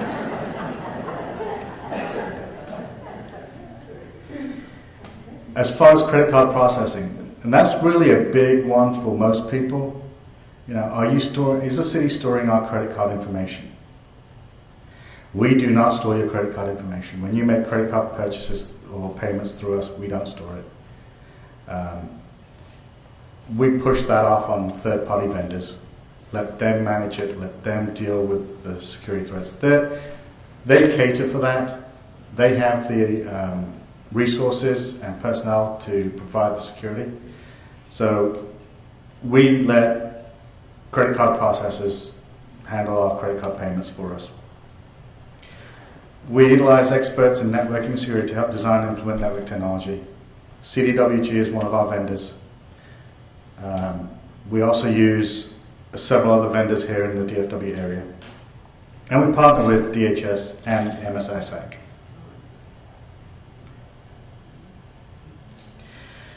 And we do that because we have to be compliant. We have to be HIPAA compliant. We have to be CJIS compliant. That's as far as law enforcement is concerned. And PCI is the credit cards. And each one of them is different. They all say the same thing, but in different words, and they want it presented in different format. So, and that takes me to the end of my presentation. So, now comes the interesting part. I'm sorry I put everyone to sleep, so now we'll wake you back up. I have a question. Yes. City of First Live, their computer, how secure is that? It's not. It's not? I mean, it is to the extent that it benefits from the protections we have in place. It runs across our network. But it's a public area. It's like public Wi-Fi. It benefits from some of the protections we put in place, but again, it's public Wi-Fi, and the public labs are public. So they do put antivirus and things like that on it, but we cannot guarantee if someone's been on it before and has infected their machine. Because they rebuild those every night. They rebuild those machines every night. Rebuild, what do you mean by that? They basically, the operating system is deleted, and it's A hard drive, yes. formatted? I'm not quite sure if it's formatted, but it is. They have a program where basically it just puts it back to its original image. So. Yes, none of the changes are kept. So they take a new machine, they freeze the image on it, any changes are then deleted, and it's back to the clean machine. It's like I haven't been on Yes, every night. every night.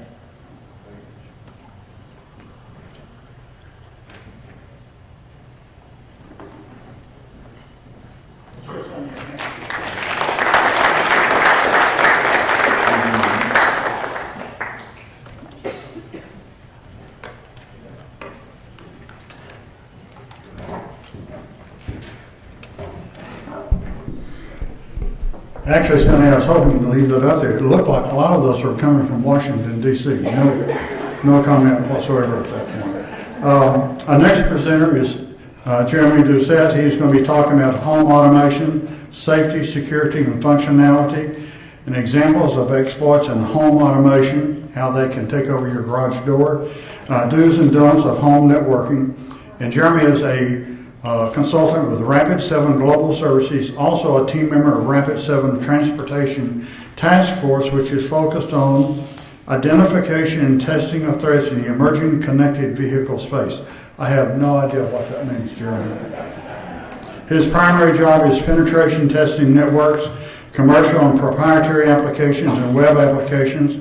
He conducts both electronic social engineering and physical engineering engagements. He's been in the penetration testing space for over a decade and regularly consults with Fortune 100 companies. His work takes him throughout the country as international at times. In his past lives, his job roles were system administrator, network engineer, and database administrator. Please welcome Jeremy Doucette. Thank you.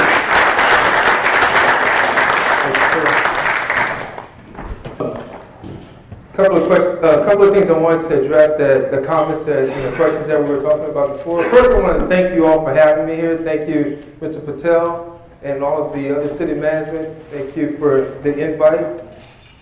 Yeah, looks like this.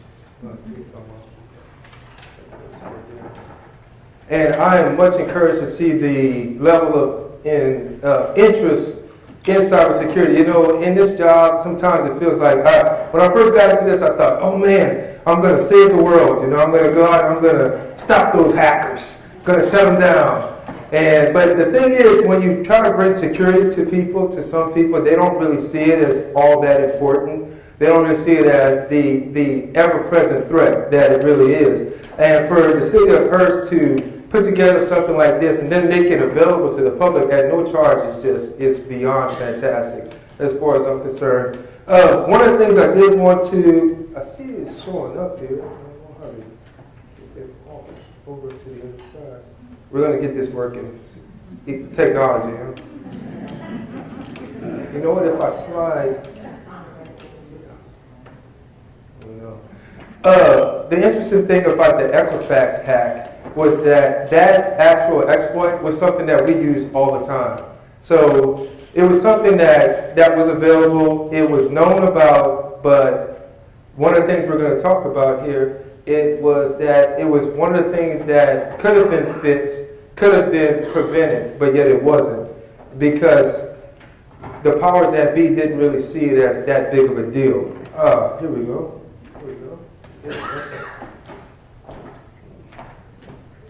Thank you.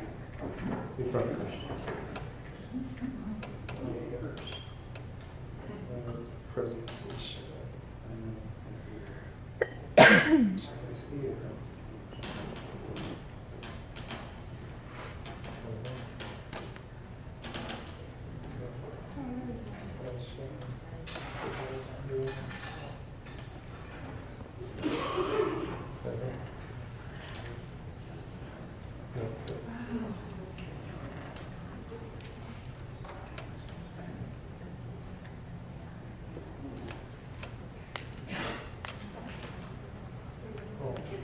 I'll just put it here. Thanks, sir.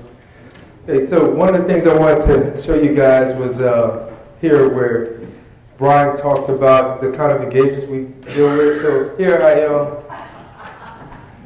So this is on a recent engagement that I was on in Dallas. So I showed up, I was in Dallas, and then this one took place in Fort Worth. I was at the other office in Fort Worth. So I showed up as a charter spectrum engineer. And I showed up, and this is me at the house before I left. You see my tool belt on the side. I put together a nice little badge when I bought a hard hat, got all this stuff from Home Depot. The whole setup cost me like $28. But I went ahead and rounded up to 30 for my expense report, $2 for my tip. So I show up on site, and I tell the girl that here I am, I'm a charter spectrum engineer, and I just really need access to your wiring closet because a lot of my clients in this area are experiencing a lot of outages. I just need to get inside your wiring closet to troubleshoot a few things. I ended up getting into the building, but I got stopped along the way by the services manager, the lady that was in charge of the building facilities. So, but it's still way in the books as a win. The fact that I actually made it inside of the building, which I wasn't supposed to be able to, but I was there. So the question that the gentleman, I think it was you, sir, who asked about being hacked, or somebody asked about being hacked, and how do you know if you're hacked? And the hard truth is that sometimes you don't. Sometimes you don't know. Last December, I was involved in an engagement, and I did penetration tests for a company, and they had been infiltrated by a Russian attacker for 2 years, and they had not known. They didn't know. It was completely unknown to them. And the only reason it came up was because we conducted the penetration test. Now, to be able to tell them how it happened, how much data was exfiltrated out, there's no way. And so in those cases, things like that, all I can tell the client is, you need to wipe the machine and start over. And so what we want to talk about tonight is cybersecurity in the home and how it relates to what we talk about here about the home is applicable to you on your job. And to give you an example, so it rolls over to your job and vice versa. Last week I was on another engagement, and I was home hacking them. So we do what we call external. So an external is, let's just pick a company for the sake of, I won't say a name. So we'll just say company ABC. So ABC will call my company and say, hey, we need a guy to hack our web servers and just see how far can an attacker get if they come after us. So I'll sit at home in my PJs, and I'm attacking their web server. I'm attacking their email server, and I'm going to see how far I can get. And our goal ultimately is to go from the house, from being at my house, to actually being inside their network, but hundreds, thousands of miles away. I was going to say billions, but I wouldn't be on the moon. So thousands of miles away, and to see how far I can get. And so I could not get anywhere with this company. Everything was locked down. But I ended up getting the director of corporate benefits by attacking him at home. I sent him an email at home that could not get through anywhere at work. But at home, his home machine was unsecured. And I was able to get his email, get his username and password from there. And as Brian talked about, he ended up using the same password at home that he used at work. So I went ahead and I was able to infiltrate that entire network. So I moved from the director of corporate benefits to ultimately owning, we call it owning in our industry, ultimately owning an entire network. All because his home machine wasn't properly secured. So most people are hacked and they don't know it. It's like the Equifax deal could have been avoided. And so in what we teach and preach more or less is that hackers, as Brian said, they go after the low-hanging fruit. They go after the low-hanging fruit. You want to make things as difficult for them as possible. And we'll talk about that later. I have a habit of getting ahead of myself. But you want to make things as difficult as possible for them so that they just give up and they just move on. But on the corporate side of things, if an attacker is after you, if you're in their crosshairs, there's absolutely really nothing that you can do to stop them from coming after you and ultimately compromising you. Eventually, more than likely they will. But if we have the proper defenses in place, what we call defense in depth, don't just rely on one thing. Brian talked about passwords. We wouldn't want to rely on just the passwords. We want to have other things, firewalls. We want to have another thing. Somebody spoke about turning off the windows, turning off the computer at night or unplugging it. Dial-up, right?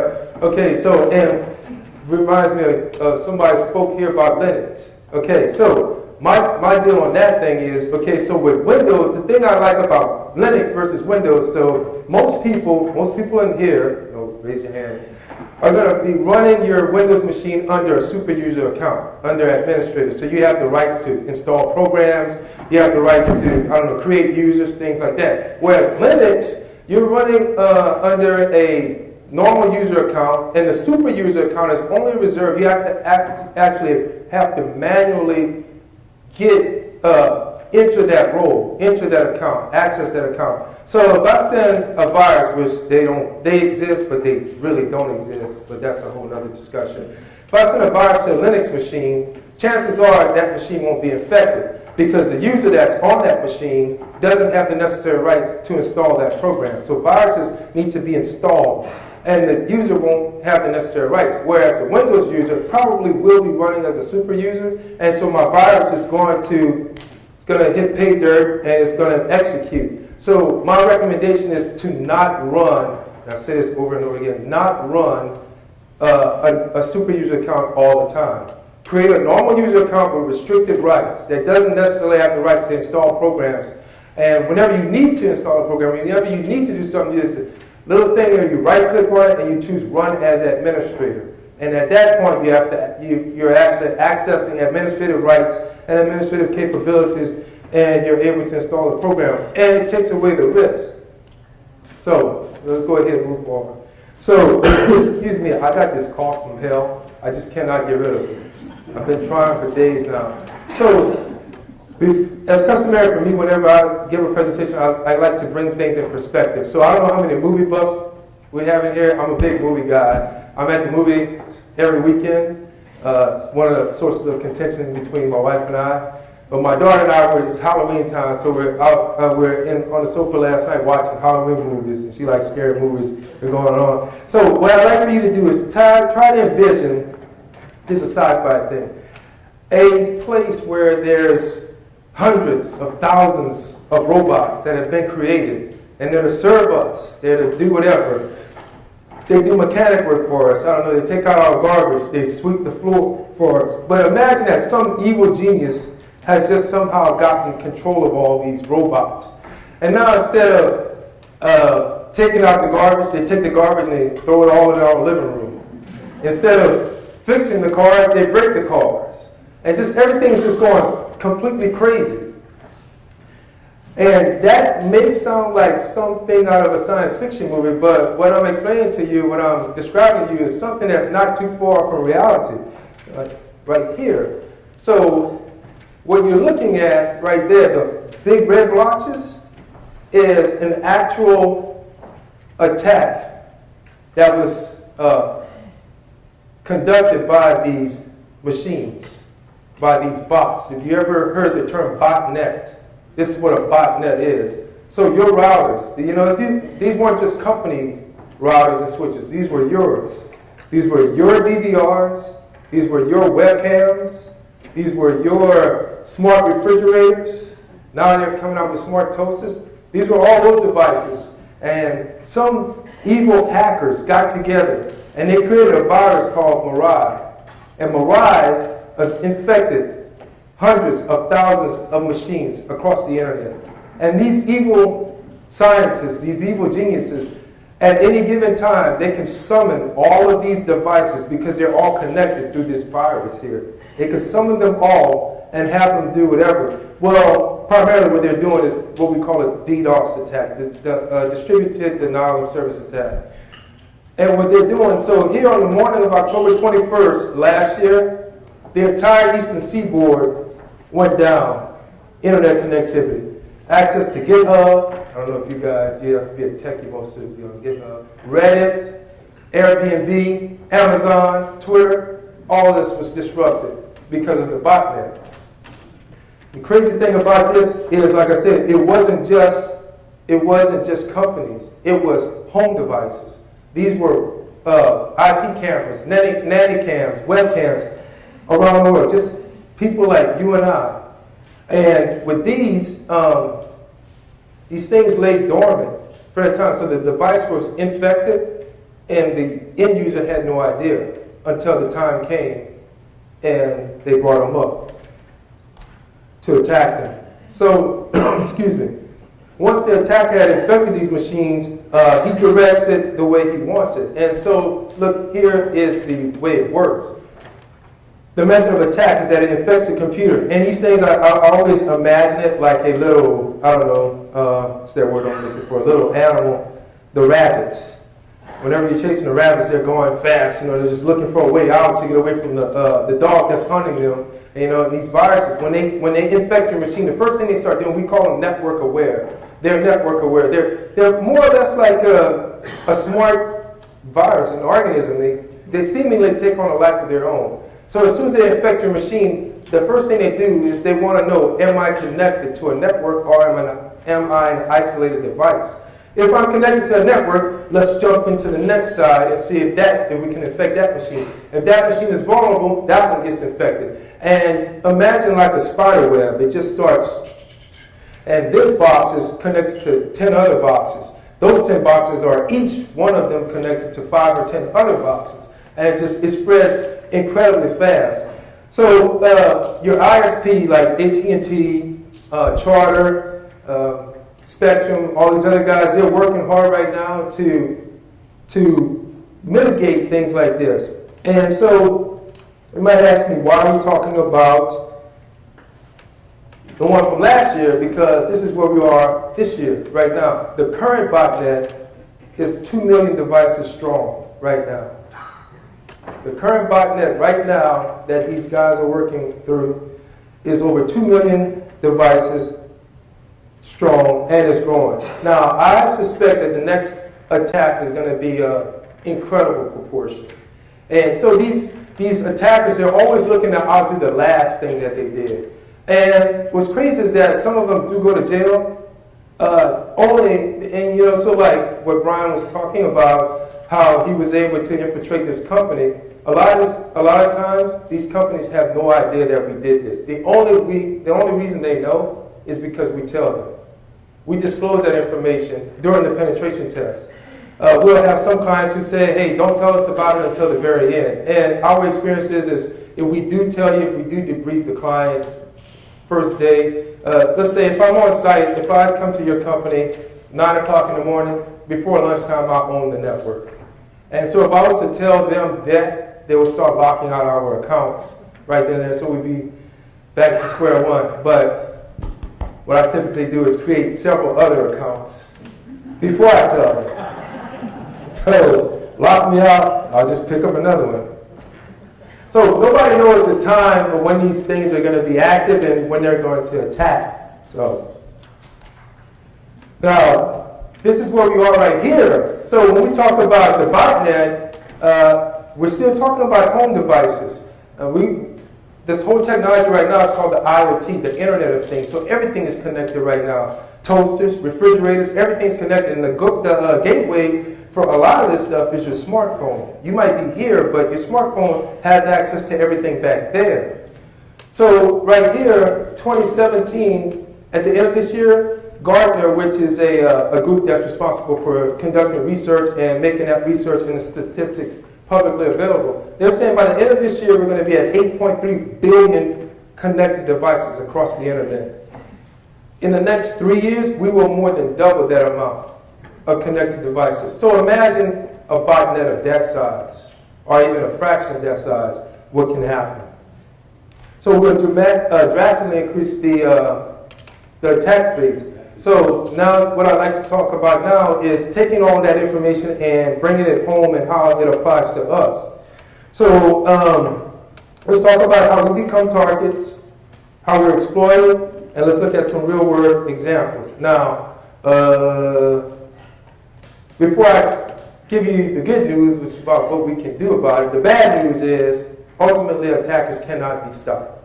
So while we're sitting in here talking, drinking coffee, enjoying the nice air conditioning, listening to my beautiful voice, there are some guys right now who are feverishly working away in some closet on the next hack, on how to get around this. Equifax fixed this. Equifax fixed that. How do we get around that? How do we break that? And these are not just 4 or 5 guys. These are nation state. These are people who are paid big dollars. You're looking at a lot of college kids who are drowning in student loan debt. They're being offered money by organized crime. Work on this. And some of these young guys are really, really talented. They're not all looking for girls and for boys. They're looking for money. Some of them are looking for fame. And if they can just get their name out there, hey, I was the one who hacked Equifax. I was the one that brought Yahoo down. That's enough for them. So, talking about this. But the good news is that we can make things harder for them. We might not make it to where they don't attack us, but we can make it harder for them. This is what I try to say here. You don't want to make it easy.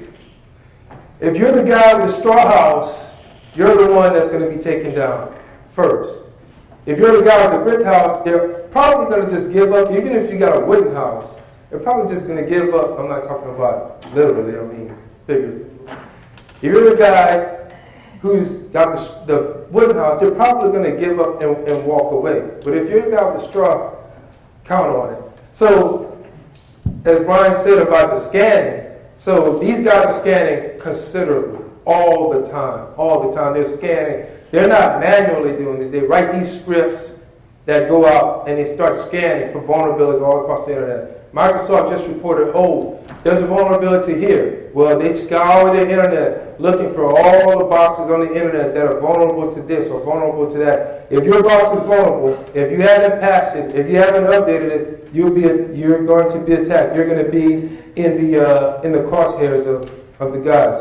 So when we talk about home networking, there are 2 primary methods of home networking, and that goes really for any building. So on a high level overview, there's the wide networking options, which we have the Cat5, Cat5e, Cat6, coax. Those are the little gray cables and the black harder cables that you see connected to your cable boxes. Those are going to be a lot lower risk. Excuse me. Wide networking is going to be a lot lower risk, primarily because it requires physical access. So if I want to attack your home network, I'm actually going to have to be on site at your house, whether outside on the junction box, plugging in there, inside your wiring closet in your house, in your attic, somewhere like that. I have to be there plugging up. Now, not so much for homes, for corporations, yes. We'll dress up like a UPS guy, Domino's Pizza. I'll show up with 3 pizzas, and I'm saying, hey, I'm here for a birthday party for so-and-so. And the receptionist always gives you this dumbfounded look. She's like, I don't know about any birthday party. I'm like, shh, it's a surprise.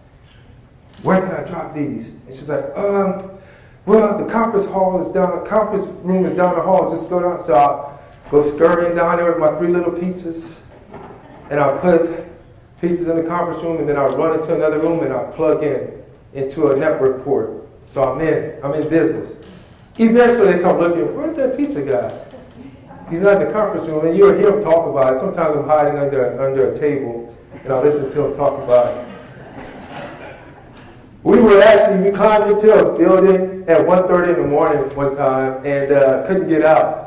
Cleaning lady, but we ended up finally getting out with laptops and confidential documents, and as we were leaving, we made it into the elevator. One of our coworkers was left behind, so we're in the car. Hey, where are you, dude? Where are you? And so as he's walking out, he runs into the security guard of all people at like 2 in the morning. Security guard just goes, "Burn that midnight hour, huh?" And he goes, "Yeah, have a good one." He walks on by. But people like to help, you know? But the main reason most people use wired is because there's a noticeable and a marked difference between speeds between that and Wi-Fi. So wireless networking options, here's the different wireless standards, 802.11a, which most people didn't hear about. They all heard about 802.11b. And I like saying that 802.11a actually did come before 802.11b. It was just reserved mostly for businesses. It probably came out about the same time. Nobody really uses 802.11b anymore. If they do, they shouldn't be. And if they do, they'll be taken down sooner or later. 802.11g, wireless in, these others. Bluetooth is a wireless, kind of not, but it is. Bluetooth, vulnerability there is that a lot of people just have Bluetooth where it just connects, it just pairs, without instituting any kind of security. So Bluetooth actually has 4 levels of security. The most common one being a PIN. You know, so if you're not going to move to the other ones, which really, as a home user, is not that much of a need to, but you at least need to put some kind of authentication on it, which would be a PIN. Then there's infrared. So how is home networking changing our lives? Well, we got automation, right? Increased connectivity makes everything work together. And I like to tell my sons that I worked hard to be lazy.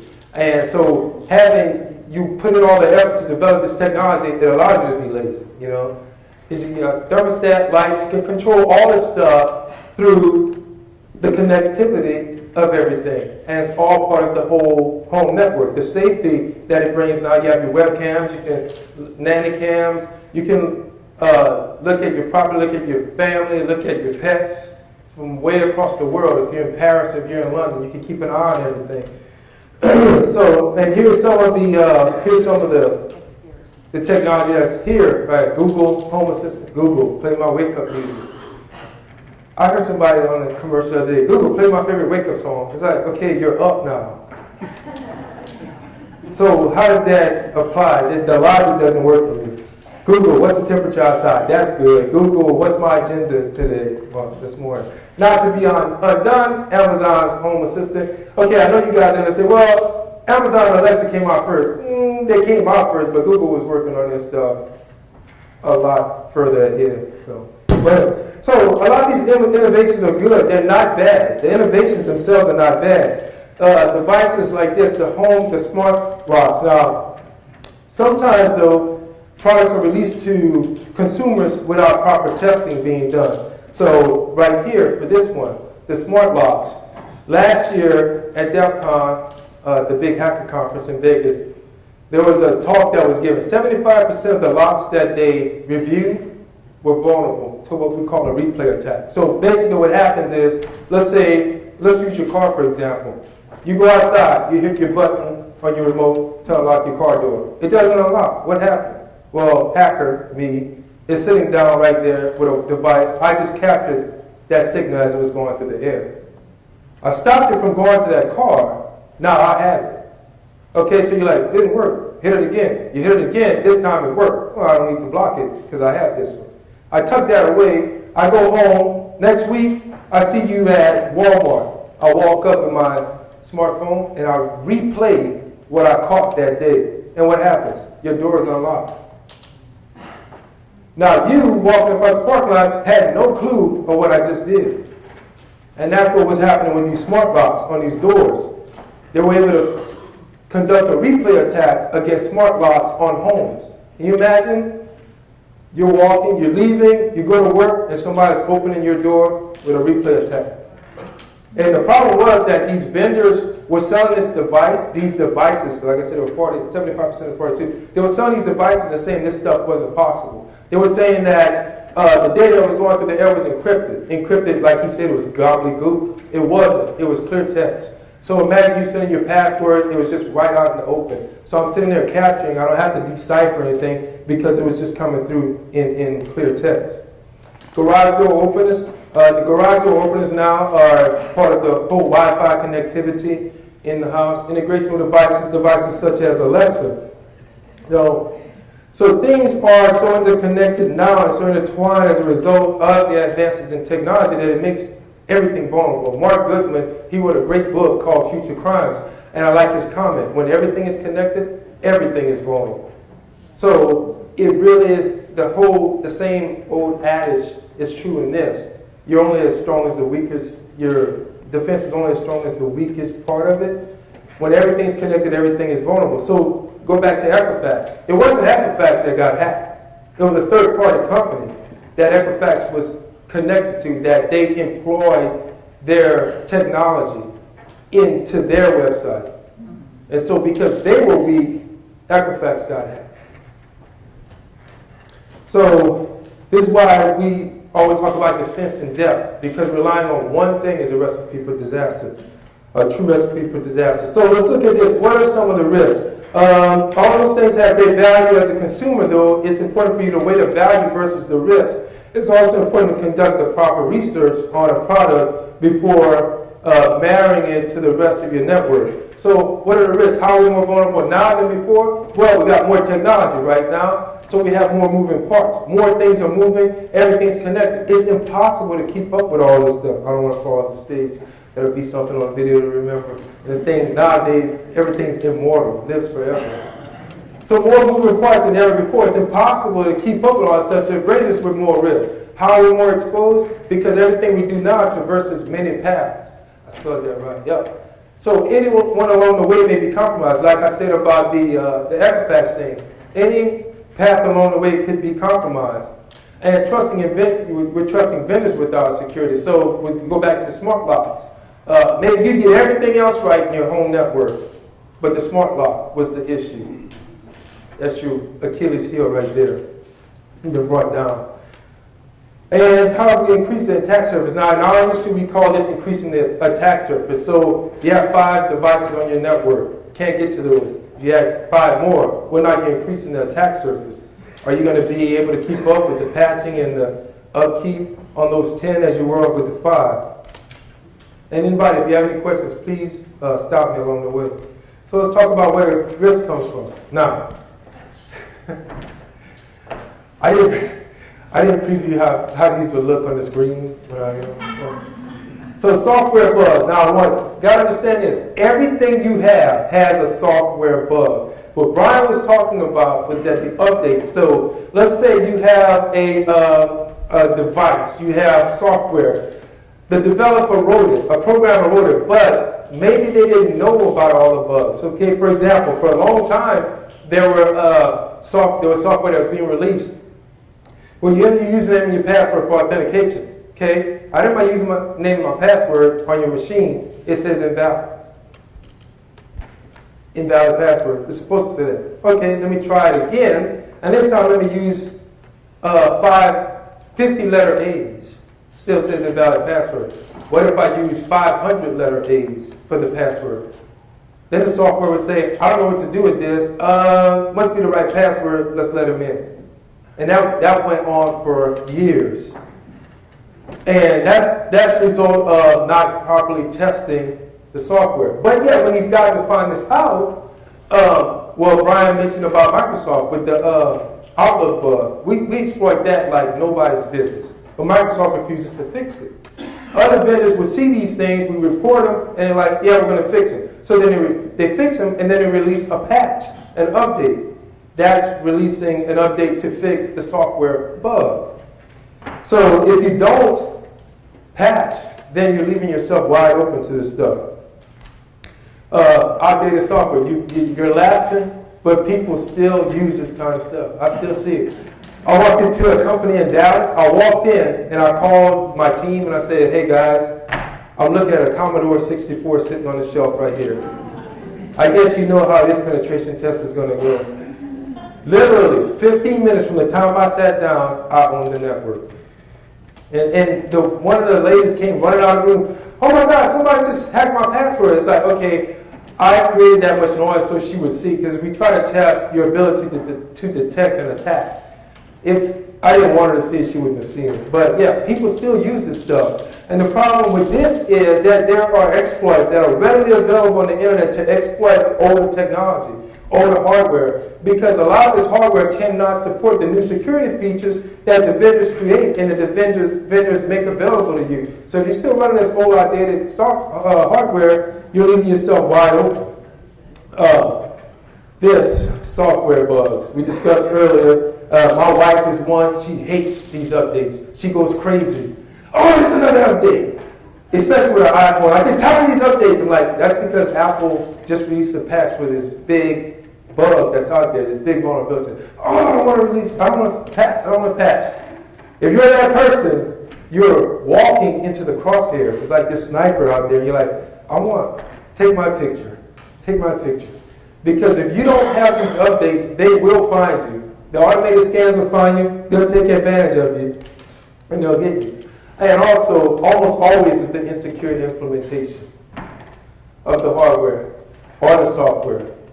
I see people who will put something up, like for example, we talk about the default things. You would be surprised, please don't raise your hand, how many people will buy a home router, printer, put it on their home network, and never change the default username and password that the product came with. We count on that. We have tools that will run through that like this. Brian talked about the password cracking.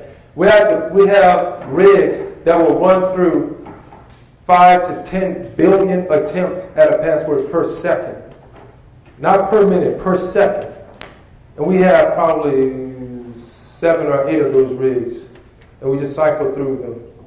So if you have a default username and password, it's like a nanosecond. Well, maybe not quite that fast. A second, a couple of seconds. But installing and then running this stuff on your network is a recipe for disaster.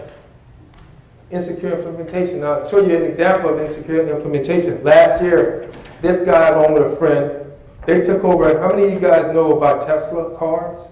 Yeah, cool cars. Well, here's a Tesla. I forgot the model number. And I talked about this at our conference in Phoenix in February. They sat in a parking lot 900 feet away from a Tesla car. Waited till the guy got out. They remotely unlocked the Tesla, started it, opened the trunk, changed a few GPS coordinates, and they messed with the RPMs, all the stuff from sitting inside of their car because of an insecure implementation of the Wi-Fi setup inside of the Tesla. Tesla has since fixed that, and they rewarded this guy and his partner $10,000. And after that, they created what they call, what we have in the industry called bug bounties. So if you're a researcher and you're bent on trying to find these bugs, these companies like Tesla, Uber, Microsoft, well, Microsoft is the cheapest of them all. Well, these other guys are paying 10 grand, Microsoft's like, I'll give you 800-900. And that's another reason why a lot of these guys will take this to the black market or make it publicly available instead of doing the responsible thing. But because of an insecure implementation, they were able to trick the Tesla into thinking that it was at a service center. So with the Wi-Fi setup, they just created a rogue access point, very simple to do. Created a rogue access point, tricked the Tesla into thinking that it was being serviced. So then they went ahead and connected to the guy's rogue access point, and from there he was able to manipulate all of the data inside. Here's something else: insecure implementation. This is guy, wife kissing a husband, or husband kissing a wife, however you want to look at it. But because of webcam being put up, not changing the default username and password, a hacker is able to hack that and look. I was reading a story last night about a woman in the UK, and she got it to move around. I don't know if anybody else read that story. She got it to move around. Her webcam, her camera inside the house that she bought to keep an eye on her puppy, started following her around the room. And she kind of kept looking at it a little bit, and then it says, "Bonjour, madame," which totally freaked her out. And she realized a hacker was after her. Then he started spewing out a bunch of vulgarity. And so now she's just totally freaked out. Insecure implementation. And so the company has since released a patch because they didn't rely on, you couldn't rely on the user, the end user, to manually change the username and password. So they released an update that forces the user to change it once they bring it online. Now, this is the latest thing that's coming up right here. ADT is marrying with Alexa as far as capability. And so, Alexa, ask ADT to disarm. The system with PIN is 8675. Okay, system disarm. Now, can you imagine the ramifications of that being poorly implemented? Now, right now, researchers have already figured out a way to use ultrasound against a smart lock, so that they can send low-level radio ultrasound waves to a smart lock and have it unlocked. Totally inaudible to the human ear. So what's being done by these vendors? Okay, for one is public disclosure. Somebody will say, hey, there's a bug, I was able to do this, I was able to do that, and they're like, okay, all of our customers, there's a problem here, this is what was able to be done, this is the hack, and so they follow up with a patch, with an application patch for you to fix it. Also, they are upgrading their equipment. A lot of the ISPs are upgrading their router equipment, routers and switches, and they're also issuing best practice guidelines. They'll say, okay, here's the hardware, here's the software, but our recommendation is for you, whenever you implement this, do this. Create a password that's X long, one uppercase, a number, a symbol, things like that. But what can we do as consumers? So this is my thing, passwords. Passwords, that's the first thing you can do, as Brian talked about. Passwords represent the single most important thing that you can do. They're also the single most, what would you call it? The biggest threat to a company, to a home network, to a corporation, to anybody. I once conducted an assessment where the super user passwords for the entire network were stored in an Excel spreadsheet. Passwords that you would never guess. We could never crack. Probably in 15 years, we could crack them. They were that strong. But they were secured inside of an Excel spreadsheet. And the Excel spreadsheet master password was Fiddler. F-I-D-D-L-E-R. I almost fell out of the chair. I was like, what? Really? Fiddler. I had to manually type that to see it work. And and here were all these crazy 15, 18, 20 letter passwords with symbols and all secured by Fiddler. And so right here is, don't worry about the time, don't worry about the HSIMP, but this is like statistics. An 8-character common password, 52 seconds. Now this is on a normal, weak laptop. Like I said, we could crack this like in a second or two if your password's that long. If your password's in a dictionary, it's done. If your password follows any season and year, it's done. If your password follows any sort of pattern, that's a no-no. 3 letters, an uppercase, a number, and a symbol. That's a pattern. Eventually we'll find it. Might take an hour, but we'll find it. You want to make it, now watch this next screen. Here, 2 common passwords, orange and T. See that space in the middle? It exponentially increases the amount of time it would take to crack, 98 days, by adding 1 space. This is cool, just by adding spaces. Don't think past words. Like I tell our clients, think past phrases. I love football. Throw some spaces in there, use the number 1 for I, the number 0 for O, and put some spaces in there. Something, because the most thing we hear often is that it's hard for me to remember, Okay, well, we solved that by creating a past phrase, something that's easy for you to remember. Bill goes to school. Bill owes me money. I don't know. Maybe you can put the dollar amount he owes. Yes, sir. I've never heard that you put a space. Yep. Just started. That wasn't always that way, but yeah. So I'm from the Dawson age, correct? Yeah. Right. Yep, sure can.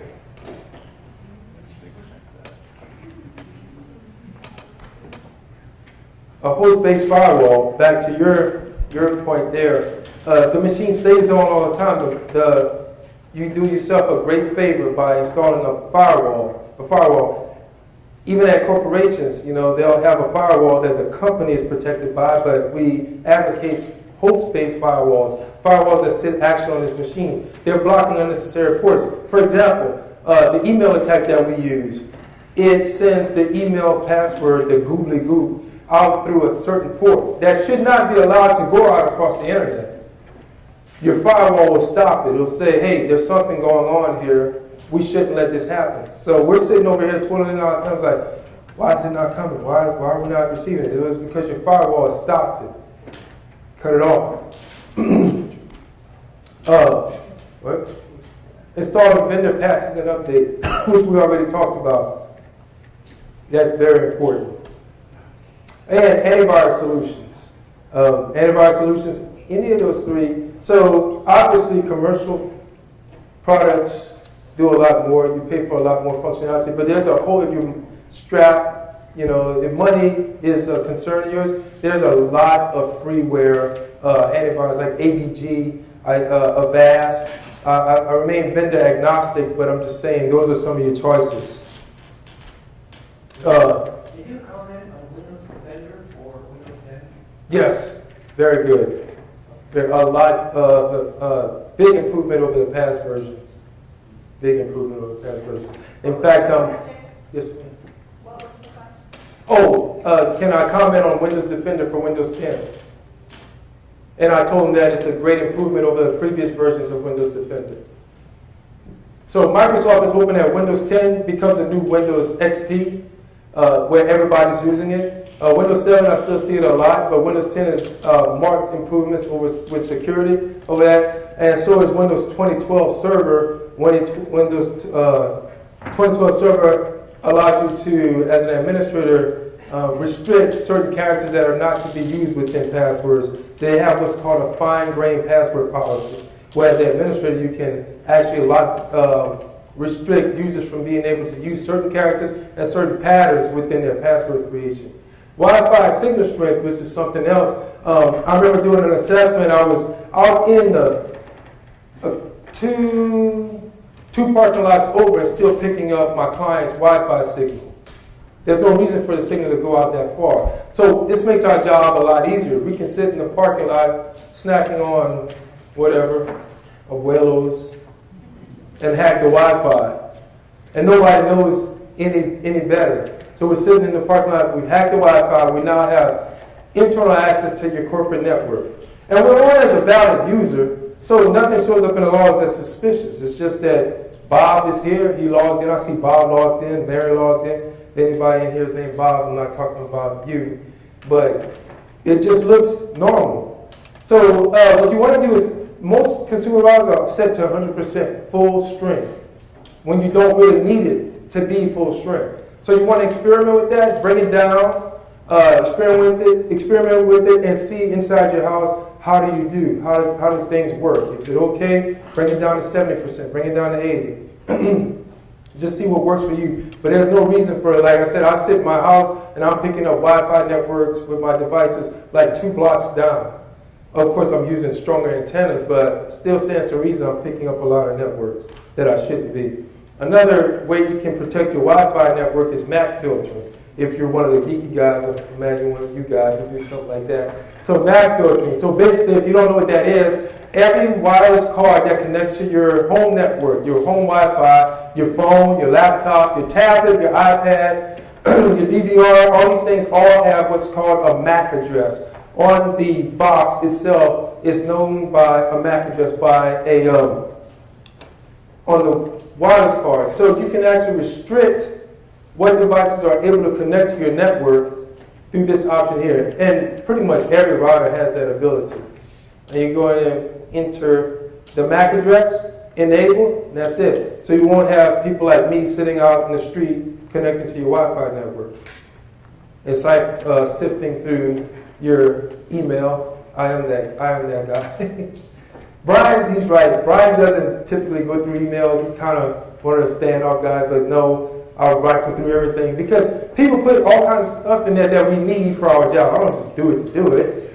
everything is a means to an end. It's part of the pivoting process. If you're storing passwords in your email, I need to know. If you're storing configuration settings, I need to know. Maybe you're storing passwords to your bank account that you don't use here, but you probably use on Twitter. I need that information. And that brings me to the end of my presentation. Any questions? Yes, ma'am. I don't mind, but how do you get a firewall? Where do you get a firewall? Okay, so Windows Defender is somewhat of a firewall, but what firewalls are, they're freely available. There's some that you pay for. McAfee has a firewall built into it. Symantec has a firewall built into Norton products. But yeah, Windows Defender has one, and Windows itself has a firewall. So you have the Windows Defender and you have Windows Firewall. That should be, I think Windows Firewall is enabled by default. Yes, ma'am. Just curious, why does Apple advertise so much that they don't get viruses? Oh, only because Apple is, Windows is probably like 75-80% of the market when it comes down to corporations. And so Apple has been not so much. But now, we were discussing a little while ago, now they're coming into play. Walmart, I think it's Walmart, Uber, a lot of these guys have just committed to replacing a lot of their internal boxes with Macs. So now, then you'll start to see a lot more. There are Mac viruses out there and Mac malware, but you're about to see a lot more. It's going to become a lot more prevalent. There were viruses coming in. You're running on the Mac, aren't Yes, I have a Mac. I love my Mac. Yes, ma'am. How do you protect your medical information that is on your doctor's network? Unfortunately, you have no control over that. It's theirs. It's on their network, and they have to do the due diligence. So a lot of I do a lot of penetration testing for big medical firms, a lot. And there are some that aren't implementing best practices, but by and large, I'm seeing a lot of them jumping on board and doing what's right to secure the client customer data. As the more and more breaches become more and more public and it's taking more of a front seat, these guys are really kicking it up. Have you penetrated Texas Health Resources?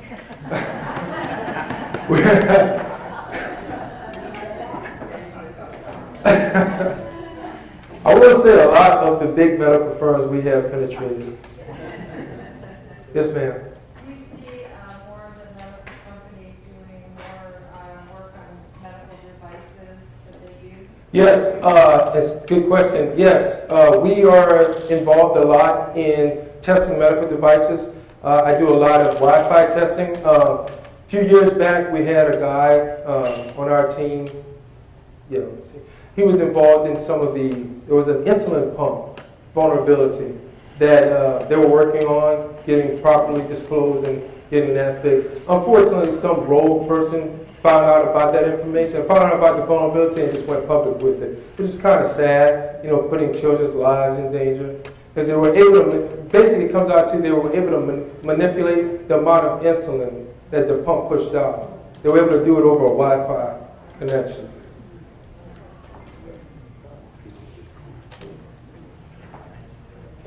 Thank you all for having me.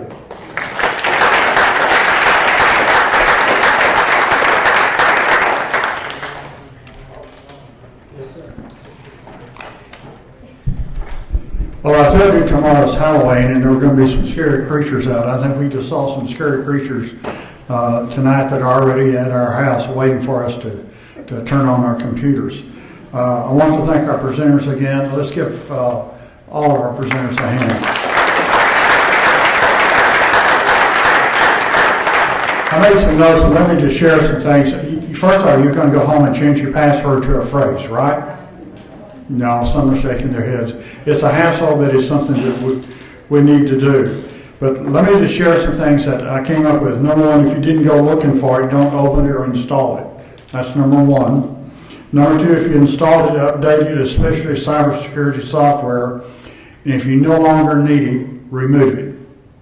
Those are three easy things to remember at that point. I'm going to ask Jeremy and Sunny to hang around here at the front to take any additional questions that you might have. Really appreciate everyone being here, and I appreciate the fact that the City of Hurst is willing to sponsor this for our citizens to try to protect us. Thank y'all for being here.